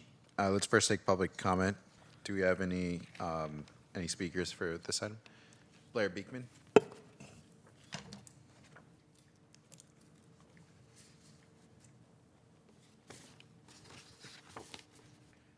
Hi, Blair Beekman. Wow, an amazing presentation. I mean, this is like a landmark breakthrough in how we talk about our technology as a community, because this is biometric technology things I think we're dealing with here. I'm kind of vague sometimes, but this is what this seems that we'll be doing. And we had, just 2 years ago, think of how difficult it was for yourselves to talk about biometric tech in the public meeting space. Next to impossible, huh? And now here we are talking about it. I keep asking, can we find ways to talk about our technology openly and accountably, and that it's not a fearful subject? And these are the ways to do it. Thank you. I greatly wish that when we talk about you're going to have to experiment with this tech, can you also experiment with accountability policies and policies that work with the public and ask questions of the public instead of making them as guinea pigs? I can talk more on this. Thank you. Thank you. Thank you. Do I have anyone online? Yes. Roland, go ahead and begin speaking when you're ready. Thank you, Chair. I would actually like to talk to the light rail, and if this is not acceptable, please interrupt me. The situation on the light rail is no longer acceptable because it's full of bikes, and it's actually dangerous because if there is any kind of emergency, there is no way people are going to be able to evacuate to the adjacent car because the entire light rail is blocked, not just with bicycles and trailers. So moving forward, I think, and by the way, that is probably contributing to the current precipitous drop in overall ridership on the light rail. But moving forward, I think we need enforcement. The light rail has got bike racks. People should put their bikes on the bike racks.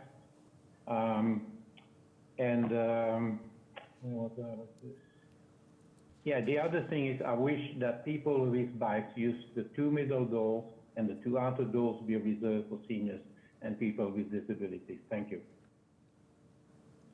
Those are all the public speakers, Chair. Thank you. We'll close public comment and bring it back to the board for any comments or questions for staff. Director Jane, please. Yeah, I was wondering, you talked about integrating this with the transit app, and you had some costs in there. What would it take to integrate it into transit? And then how, I know you have a standalone application. Can I use that? Can I take a look at it? When will that be available to the public? To answer your first question, in order to integrate that system with a transit app or Google Maps will require the collaboration with GTFS, General Transit Fee Specifications, which are specs that governs the data sharing among transit agencies and third-party apps in the U.S. And that requires quite a bit of coordination with the GTFS community and stakeholders to vote on the fields, including occupancy for bike racks and occupancy for priority seating areas, to be included as part of the reporting process. Yep. I want to ask a follow-up question. Are we the only ones doing this? Are we on the bleeding edge, or can we partner with another agency that's using that GTFS with Transit app? To staff's knowledge, we are the first in the country to test this concept of having real-time occupancy tracking for bike racks and priority seating areas. And to your question, it is a good opportunity for look into other transit agencies and seek for collaborations. Yes. Great. Thank you. Director Abakogo? I'm sorry, can I use it? Oh, I'm sorry. Oh, I'm sorry. I missed that last part. You said that right now that... Yes, the dashboard is beta, but definitely we can have offline conversation with you, Director. Thank you.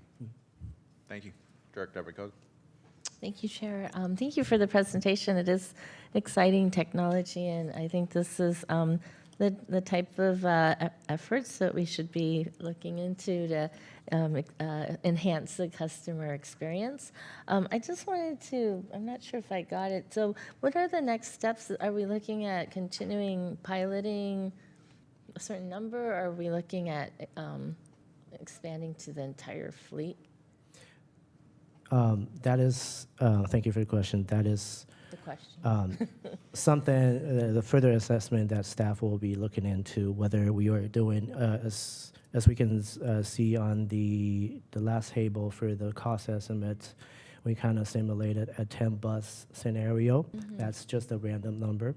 We're going to look into the costs in more detail and any quantifiable benefits to our community and calculate that BC ratio, benefit cost ratio, before we can decide how much are we asking.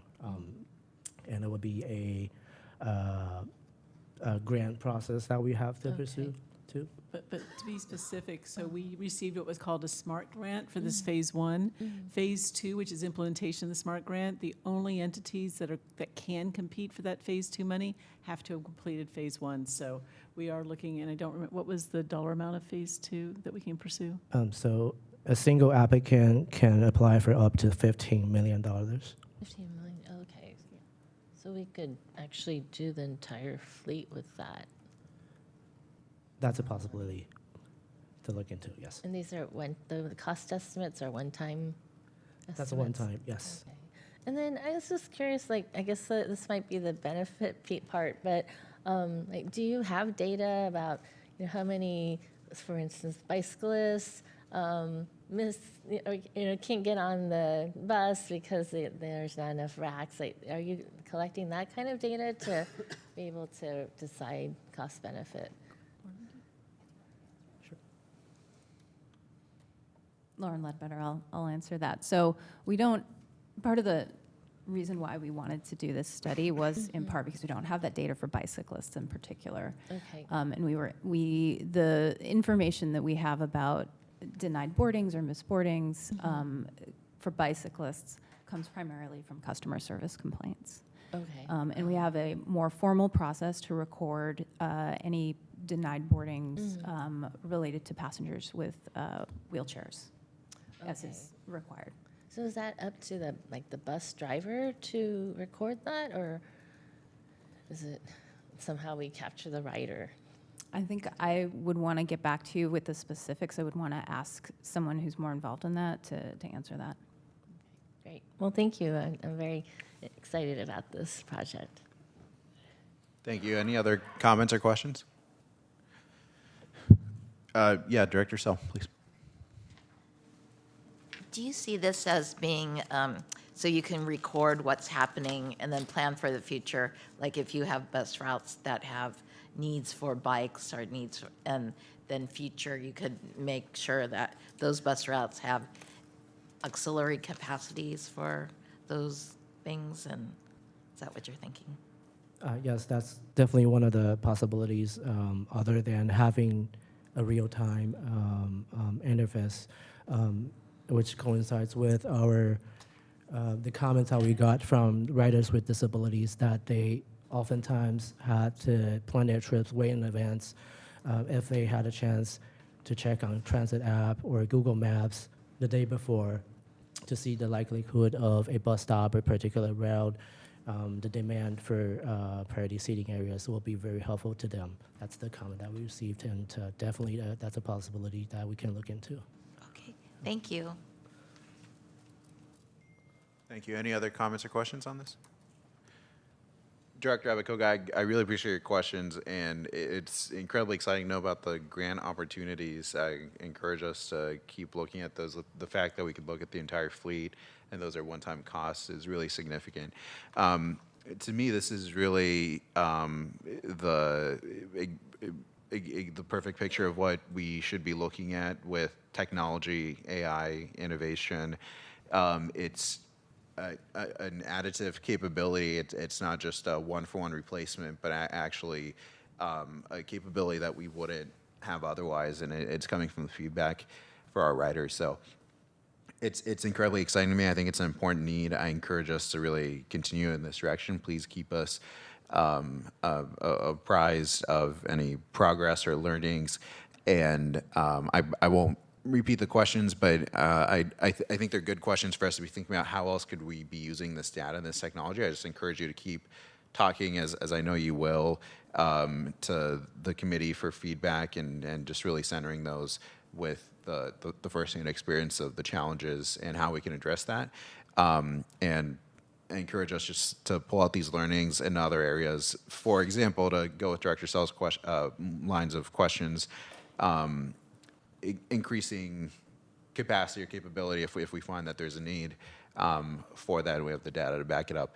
But just really impressive work, and I also want to tell the story of us being first in the country to do this and really share that as we progress. Any other comments or questions? Great. Can I just say Yeah, that go ahead. one thing is, this is one of 2 grants that we got that grant cycle for SMART, which was a program out of the, it was sort of yeah, it was the DOT. It was an office to actually look at various innovations. And so we actually were one of the few agencies in the entire country that won 2 grants that year. And it was this one, and it was one on transit signal priority, where we're doing the work with, it's in the cloud. The cloud-based TSP. Cloud-based TSP. So, and also what that does is give us a priority to move into the next phase for construction grants. So that's one of the nice things about this. And then we do have a private sector partner in these activities as well. So which is a way of being able to actually test something, see if it works, and then be one of the first in the country to do it, but actually see if it works for our system. So, and it actually improves customer experience. Things. Yeah, that's great. Thank you. So with that, let's move to our next agenda item, 8.2. Thank you for the presentation, for all the work on this.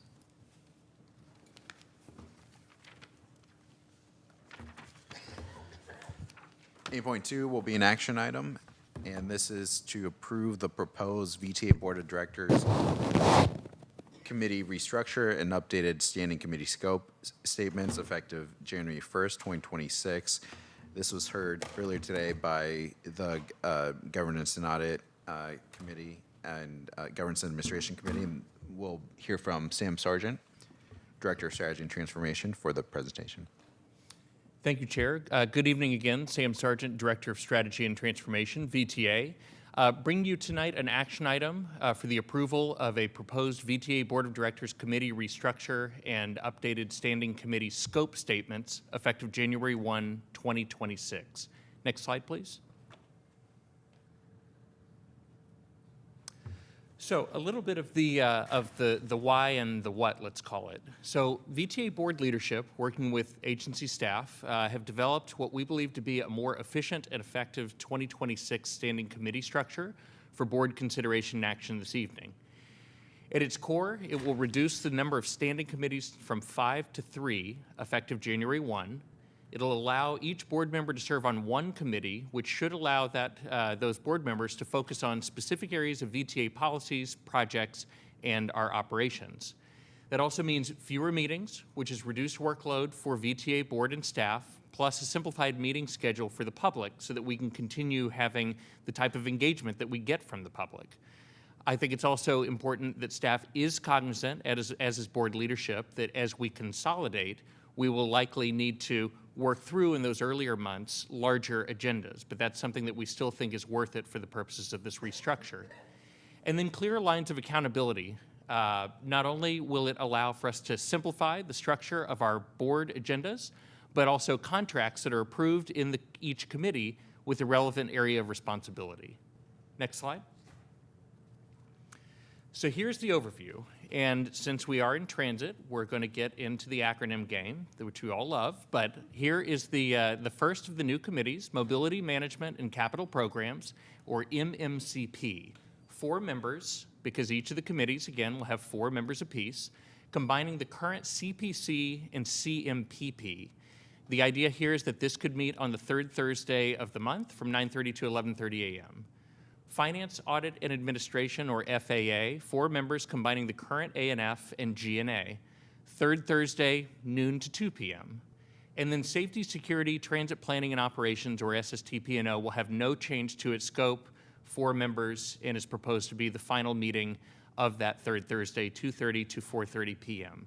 Know that this was something proposed by staff with input from board leadership in terms of those times. As we begin the polling for these committees and we begin scheduling, there may be some changes, but as you can imagine, if we're trying to fit all of these committees into a working day, they're going to have to probably roughly adhere to this. And we will also be very mindful of some of the conflicts that we know may be standing out there with some of our board members. And then, of course, the board meeting, first Thursday at 5:30 p.m., no G&A before, but time for closed session if necessary. Next slide. I'll move through these quickly, but this is just to give you a sense, mainly the area of responsibility at the bottom. And this will also be reflected in the update to the VTA Administrative Code, because the VTA Administrative Code includes the scope statements for each of the committees. So MMCP, Congestion Management Program, the Countywide Transportation Plan, Capital Project Delivery, and other related areas of oversight and action. Next slide. FAA, Board Administration and Strategic Initiatives, Budget Framework Development, and approval of budget amendments. Oversight of the Auditor General function, which is what G&A does today, general administration and financial management, and then, of course, the legislative program and our many government affairs initiatives. Next slide. And then the simplest one to provide an update on, not the simplest committee by any means, but SSTP&O, no change to the areas of responsibility, system safety and security, transit system performance monitoring and reporting, transit service planning and capital planning, and then marketing and communications. Next slide. And in terms of next steps, so this evening, staff is requesting an action. We already went to G&A earlier today and received their approval to advance this. January 1, the new standing committee structure would be effective. We will begin through Chief Government Affairs Officer Beverly Green and our board secretary, Elaine. Elaine is going to begin the polling very quickly so that we know how hard it is to get on calendars. So if approved this evening, we'll move right into that in December. And then we will finalize those appointments in early January so that we can get started on the 4th Thursday. Note that this is unique to January. The 4th Thursday would be when the first new standing committees meet, January 22nd. But for the rest of the year, it'll be the 3rd Thursday, as I indicated in the previous slides. And then working with our general counsel, complete the updates to the VTA Administrative Code. It's not required that those updates be done for the purposes of tonight's action, but do know that we've effectively completed the draft, and most of it has to do with those scope statements again. And with that, that concludes my presentation. I welcome any questions or comments you may have. Thank you. Thanks so much. And before I make some further comments for context and framing this, let's see if we have any public comment for this item. I have Blair Beekman. He's not here. If not, do we have anyone online to speak? Yes, Chair. Roland, go ahead and begin speaking when you're ready. Thank you. So I'm briefly going to reiterate the comments I made at GMA that this is indeed a very welcome development, not just for members of the board, for staff, but also for members of the public who follow this meeting. The only concern I have is that these contracts have been distributed across the various meetings, because typically when you look at contracts, you need board members who have got some background in finance. And I've seen definitely 2 years ago, there were abuses whereby the ANF committee would be canceled and the entire ANF agenda would be moved to the SSTP&O consent calendar. The item never heard. The people on SSTP&O have no ideas what this was about. And this eventually made it to consent on the board meeting, and off we went. And caution, please. Do we have anyone else online? No, those are all the public speakers, Chair. Okay. And I don't see our other speaker. We'll close public comment and bring it back. And as I said, I just want to make a few comments to start us off and contextualize this. This, in some ways, has been over a year in the making, and I really appreciate Sam Sargent for carrying this to the finish line, but there are many, many staff across the executive team and throughout the agency who worked on this. And it really just arose out of seeing that the process of assigning committees and getting us started earlier this year, just to be frank, really did not work. And there wasn't any one root cause. It was just a number of issues, I think, just caused in part by the accretion over time of so many of these bodies, but also things like, partly because of those additions, schedules having gotten out of line, and as a result, the sequencing of when an issue that we won't have next year, but that we had earlier this year, when new board members are appointed, because the committees happened all throughout the month, it was just challenging to get people assigned on time, and therefore there is a significant lag time between when the committees could get off the ground. There are a lot of cancellations initially and trying to work around schedules. Additionally, we had kind of gotten away from what used to be the expectation that everyone would serve on one committee. That was part of your what you signed up for as board director, but also keeping those bodies not so unwieldy that it caused too many issues for any one person's schedule, therefore leading to more cancellations. So I don't think this will be a silver bullet to all those issues, but I do hope that it will be a welcome change to streamlining and right-sizing some of this. It will be a little bit of an experiment, as was mentioned. Something that we'll really have to keep an eye on is whether this is working and whether the agendas are getting too long. And there'll be we've already talked about having a feedback process and a check-in process as part of this to see how it's going. We'll of course do polling to make sure that the structure works for everyone. But I do, if you see any issues, if we want to pressure test this, I do encourage that now. One thing that I just want to point out for our colleagues who are on the Board of Supervisors is that the third Thursday, as I understand it, the first half of the day, there are Board of Supervisors conflicts. And so that means if we go with this, you're essentially on SSTPL as it currently is. And that may or may not work. So I welcome that feedback. The other thing, Sam, that we don't need to spend a whole lot of time on, but that I just thought of is, as we know, we've moved, earlier this year, we moved our closed session for the public board meetings to the beginning, so now 5:30. And that had been done under the assumption, originally when that took place, that next year we would update that and go to a 4:30 start time and keep the regular 5:30 time. It strikes me, Sam, though, that we should poll for everyone to check whether that actually works. And if not, maybe we don't need to fix it if it's not broken. We just keep the 5:30 start time. But if 4:30 works for folks, then we can all get out of here an hour earlier. So that might not be unwelcome either. But we won't have to get hung up on that tonight. But anyway, my point being that we can do some polling just to make sure that all this works for everyone. But that would be the next part of this that is set up. So anyway, there are a number of other issues that we're trying to address. We really took a deep dive into what worked and what didn't work. And there are a number of things that didn't work earlier this year that we're now trying to address. So really do welcome any feedback. And I see Director Foley and then Director Kamei and then Director Abakoga. I'm very excited to see this efficiency change.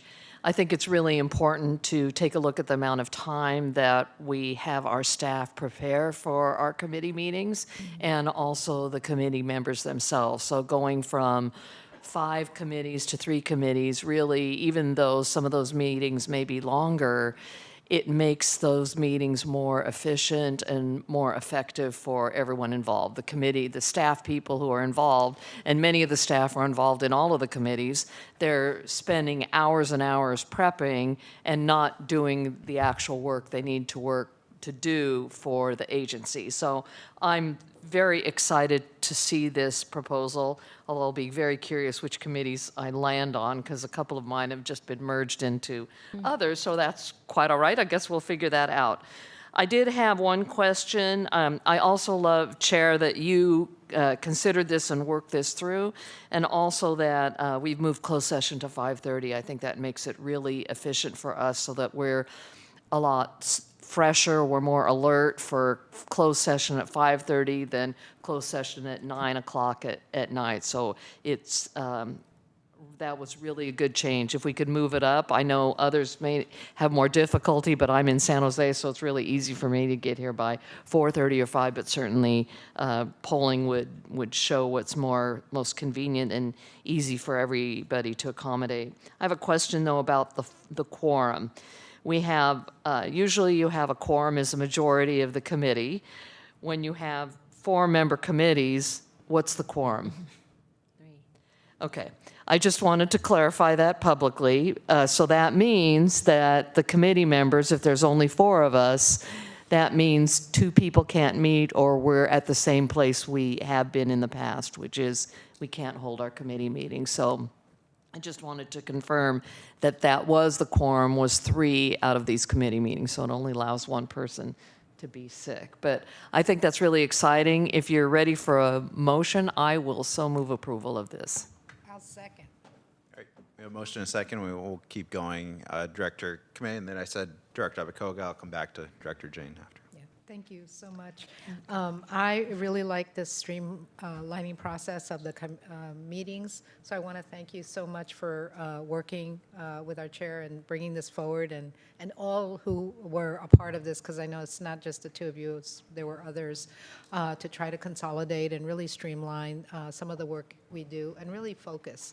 So I appreciate that. I also like the check-in process at the halfway point, just to see how it's working. You know, this is new.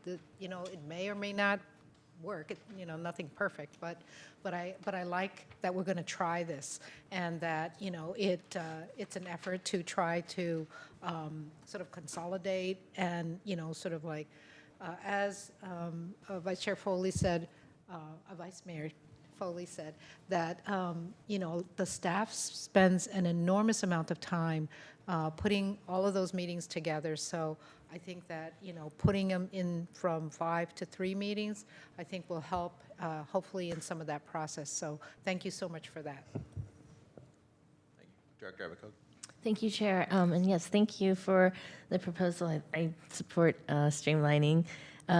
You've already identified one of our challenges as the Board of Soups, and I don't know if the times are set, but I think adjusting the second committee meeting by like a half an hour actually could enable us to split up, which I think would be ideal, that we don't end up on the same committee. So I know I can't speak for my colleagues now, but that would be my sense. So if there's some flexibility with that, I'd appreciate consideration. Thank you.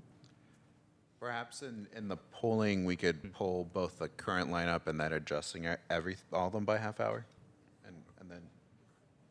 Well, I think just part of it is to try to keep it kind of So try to align. Yeah, I have that note, Chair. Thank you. Director Jane. Yeah, since we're combining committees, of course, we're going to have more agenda items. So perhaps the meetings are going to be longer. And I see that the meetings are stacked back to back with only a half an hour in between, so which leaves little time. Would there be an opportunity to like switch rooms within the building so that if one went late, you could just meet in the other one? Is that been under consideration? I don't want to say no. So, Elaine, it's something we should think about. I know you don't like it, but what? We can figure it out. We can figure it out. Okay, very good. And then right now, I don't think it's an issue. We should actually have a backup in the new building anyway, so we'll figure it out. And then my other concern was that because there's 4 members, it's easy to not have quorum. And in the past, I've noticed a lot of meetings got canceled, but I'd rather have them meet as a committee of the whole rather than have them be canceled. Thank you. Yeah, and yeah, I certainly agree with that. We'll take that feedback. Part of this was caused by trying to figure out a way to deal with the frequent cancellations, especially at the beginning of the year. And one of the challenges that we found was with board members having more committee commitments, it becoming a challenge. So we're hoping that this will be, and next year we're all staying on the board, but when we have new board members, it'll be part of the expectation. The first and third Thursday of the month are your VTA days, and you can block those out, and it'll be really easy for folks. So we are hoping long term, but that's going to be part of the check-in process that we'll need to address, see if that is working or not. Like I said, it'll be a bit of an experiment. I think part of it is that we know when our meetings are, the third Thursday. I think then the cities and the county get their assignments after. So we usually do our assignments first, and then the assignments for the city and the county come after, and then we have to adjust again. So, or we end up with a non-quorum issue. We end up with a quorum issue. And so if the city ends up with an assignment on a Thursday, it can mess up the calendar. So we're hoping that if we can get these to the city ahead, which we do, that they'll know that. But we'll just have to work with the city, or the city council member will have to, ask for a committee. I mean, we'll have to work with our board director to see what committees are they on in the city, and then see what committee will work best with us. We'll see. Well, hopefully we'll know when those city time frames work. Other comments or questions from colleagues? Yeah, Director Weinberg and then Director Sell. Thank you, Chair. I'm in favor of the restructuring for all the reasons that have already been said, but another benefit I think we have to having fewer standing committees is that it makes it easier for members of the public to participate. When we are considering possibly moving our board meeting times, I hope that is also taken into consideration, what will make it easier for members of the public to be able to participate in our meetings. And then one other issue that I hope staff would think about is the logistics of moving when we move into our new building. I can't think of any reason why that would affect any of the proposed changes. But if no one's thought about that yet, I hope just some consideration goes into it, because it will be a different environment, both for our board meetings and for our standing committee meetings, people's commutes, things like that. There was just a quick discussion about exactly that topic, so we will be thinking about that. Absolutely. Thank you. Director Sell. I served on 2 committees, and they were back to back. So it was took a lot of focus to prepare for all those subcommittees, and I assumed I needed to do that because the other board members weren't able to fill up those slots. I was fine doing it, but it took a lot of focus. But if I could focus on one committee, then that focus could be channeled more effectively to that one committee. So I think I really support this for that reason. And then also I'd like to, I needed to go away for a conference, but a staff was able to get my alternate who's, could sit in on that. So I was just wondering, the alternate that's not sitting on the board, if there could be a capability for them to serve when you're not able to be there on the committee. So just some thought about that. Absolutely, that will continue. One of the things that we'll have to check in to see if this is working or not is that I think mostly the alternate for the city of San Jose, since they're potentially alternate to so many members, but you could potentially have this with some of the other groups. They could be asked to fill in for some of those 3, so we'll need to make sure we're communicating so that everybody has a reasonable experience. But absolutely, the alternates would continue to be part of this, and that would hopefully help with quorum issues, or avoiding any quorum issues. Any other comments?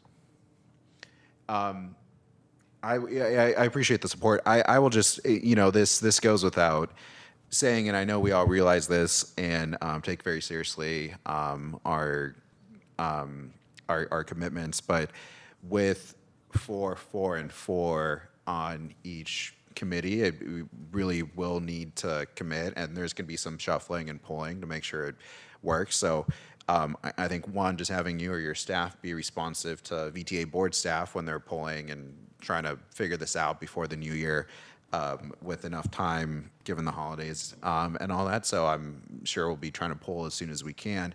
But just to do, and I include myself in this, to do our part to be responsive to that, so we don't have a delay or more cancellations. And then just to really make sure and establish the culture that all of us have to set, that if we sign up for this, as I said, that this is part of your responsibility as a director, the board meeting and the committee meeting once a month. So hopefully it'll be more manageable for everyone. Appreciate the comments.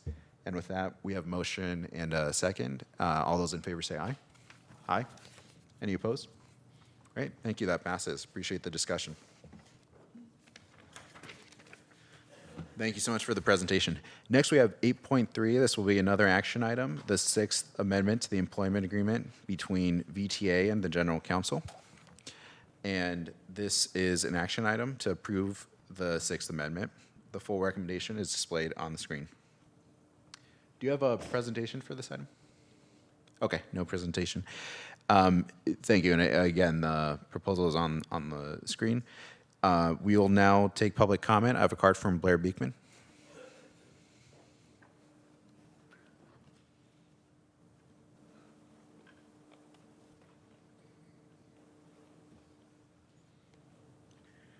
Hi, thank you, Blair Beekman. I just wanted to quickly comment, thank you that yourselves and the ATU have worked out your issues and that you're working on items like this and this item. If it's of any help, I'm hoping, we're always working here in the public meeting space for the ATU to have a real special place within discussion matter here at public meetings. And we go in and out of trying to work on that issue, and I hope we can continue those sort of efforts here in the public meeting space, where if they have grievances, if they want to explain their situation, whatever's going on, they can come here as an accessible place to talk about issues. Just my basic feeling. Good luck how we can talk about that with this sort of item and what you're working towards here. Thank you. Do you have any comment online? No comments online, Chair. Thank you. We'll close public comment and bring this back. Are there any questions for staff? Move approval. Thank you. All those in favor say aye. Aye. Any opposed? Thanks so much. That item passes.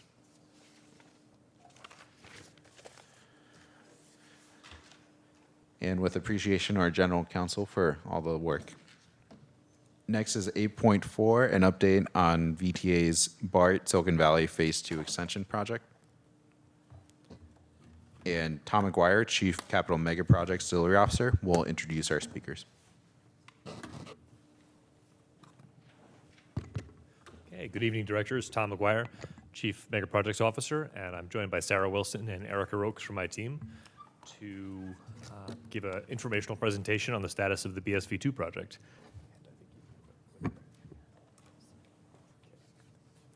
All right. So as always, we're going to cover community outreach and construction progress. But first, just want to take a look back, maybe in the spirit of some of the previous comments that have been made at this meeting about how much we've accomplished as a team, as a project, and as a board and agency in 2025. You remember when we started this year, we were still working on the level 2 cost savings work, got through that, and realized we had to move on to level 3, and got through that as well. We started our construction on the West Portal, the launch structure, which I know some of you have already been out to visit, and hope we'll be able to get the rest of you out there to see the progress we're making and see in person what Sarah Wilson is going to show us in photos this evening. Continued to move throughout the summer through the evaluations of different tunneling scenarios, brought in some great independent peer reviewers from major transit agencies around the country who worked with us, our PMOC, our independent subject matter experts, to make a very important recommendation and get your very critical support for the project configuration in October. And that is the basis of all of our continued advancement of design, contract packaging, and budget planning as we ramp up for our pursuit of both the full funding grant agreement, but just as importantly, keeping this project on the critical path, no matter what the situation looks like in Washington. There'll be much more to talk about in 2026, but I want to acknowledge everybody who's been a stakeholder and a supporter of the work we've accomplished in 2025, and I think we're in much better shape than we were a year ago. We've also got a lot more construction work done at the field, and I'm going to let Sarah talk about that. Awesome. Okay. Thank you. So first photo with a rainbow over it is our West Portal site overview. This was taken by one of our inspectors. It was a beautiful day out there. Although some challenges, you could see some water on the ground. So there have been a couple of days like that, including one where a couple of folks visited us. And what you can see on the right is slurry wall panel or D-wall, diaphragm wall panel construction. That's a piece of Malcolm equipment excavating vertically downward to install the walls that will surround the launch structure shaft.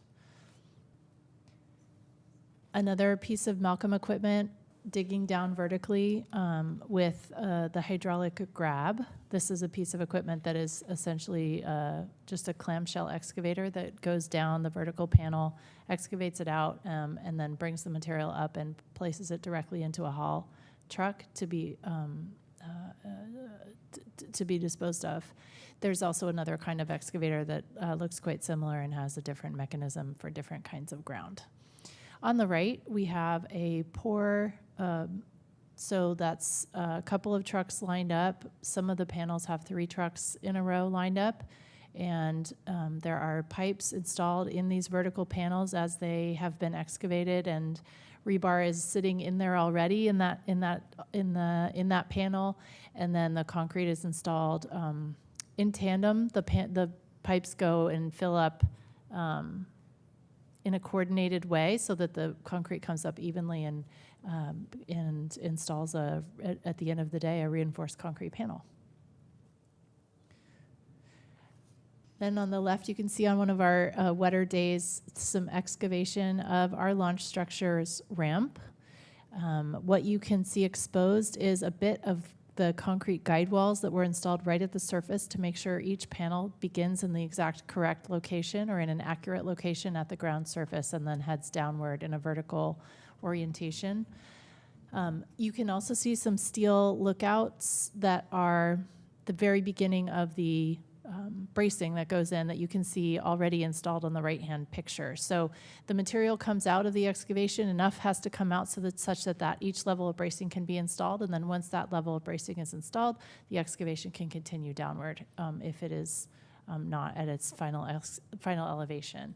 On the right side, what you can see is finished concrete on the upper portion of the picture. The forms have been stripped. That is the working slab that will be used to stage the tunnel construction. And the rebar being installed for the next pour is exposed in the foreground of that same photo. Erica is going to talk to us now about some of our recent community and outreach activities. All right, good evening, thank you. On the screen summarizes some of the activities we've been doing in the past month. A couple to highlight, earlier this week, we had our combined community working group meeting with all 3 groups together in person at our new VTA headquarters. It was a great event, kind of end of year social. I thank you, Director Jane, for joining us there at that event. As mentioned, we've had tours on site and been at various tabling events at the VTA Transit Career Summit, as well as the Santa Clara Historic Railroad Society Model Train Show.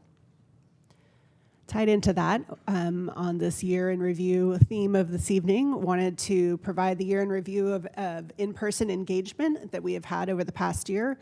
So on the screen, you can see the various in-person events we attended. My team attended, engaging with almost 1,100 people throughout the year, specifically about the project. And that's in-person pop-up events, not our scheduled meetings and such. Those are additional events there, just to clarify. And then in addition, we've been focused on increasing our posts and engagement on social media.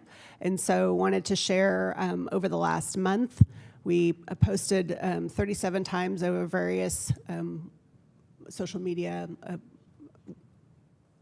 platforms and have seen increased engagement and following due to that. In addition, we started what we call Construction Mondays, which began in mid-October, which also has boosted engagement, educating the public about the different construction activities that are occurring on site.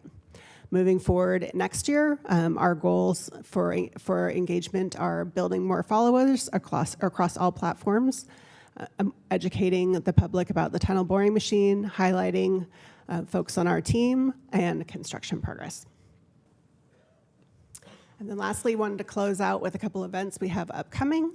Early next week, we are having the media come to the site to see the construction progress there on the ramp. That's where we'll be meeting with them, and we'll be attending the Fiesta Navideña event at the School of Arts and Culture. With that, we'd be happy to take any questions. Thank you. Let's go to public comment first, and I have a speaker card from Blair Beekman. Okay, do you have anyone online? Yes. Roland, begin speaking when you're ready. Thank you. So let me start with the October 25 project configuration approval, which quite frankly was based on probably deliberately inaccurate information. This information will be presented at next week's Oversight Committee meeting, at which point the committee will be in a better position to either reconsider or plow ahead, as the case may be. The other issue I'd like to bring to your attention is that the current team is apparently unaware of technology developed in the last 10 years, such as, for instance, water recharge plants to address settlement caused by excessive dewatering, cutter wheel real-time monitoring, and robot arms that can not only clean cutter wheels as and when needed, but can actually replace them without any human intervention. Thank you.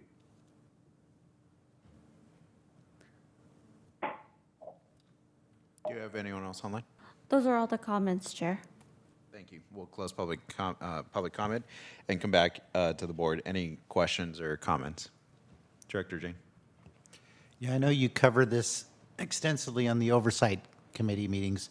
How are we tracking budget and schedule for, say, the launch facility and such? I'll start and I'll let Sarah chime in as well. At the Oversight Committee meeting, we did have our partners from Bechtel, our construction management team, give a detailed wrap on where we are in terms of progress towards schedule and cost. And they also talked about some of the tools we use and got quite into that. So the simple answer is we've got, under Sarah's leadership, there's a large group of Bechtel folks who are responsible for making sure we are tracking the schedule, cost, quality, and the risk associated with the construction. And maybe I'll let Sarah talk about how that progress is going. Can you talk about the dashboard? Certainly. The construction management services team led by Bechtel, as Tom indicated, did create a project-specific dashboard, which includes updated schedule, cost, and progress information, as well as safety and quality. The dashboard is updated monthly.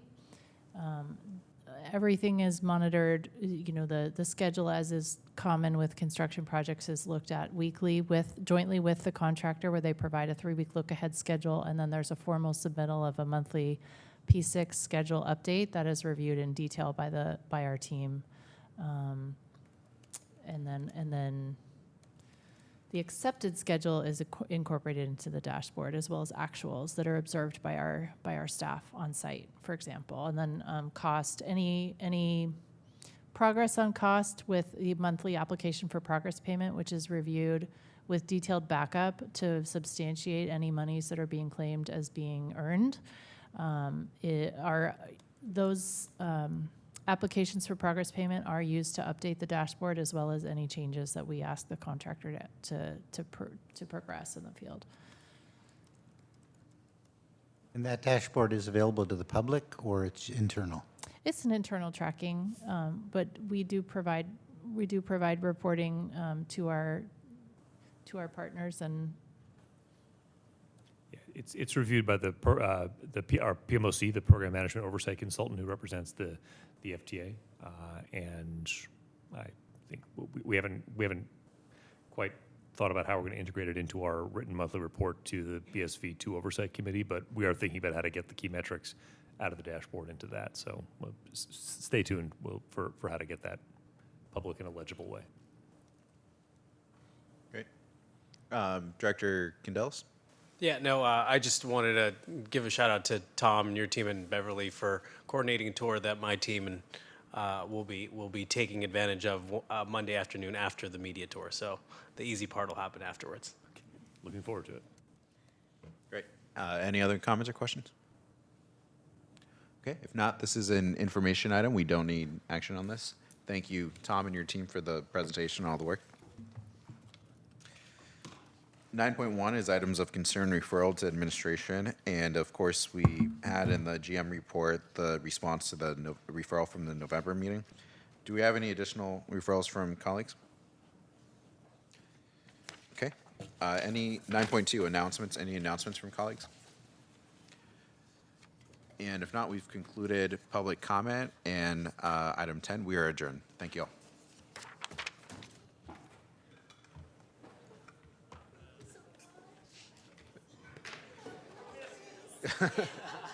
We're almost 30 minutes ahead of schedule.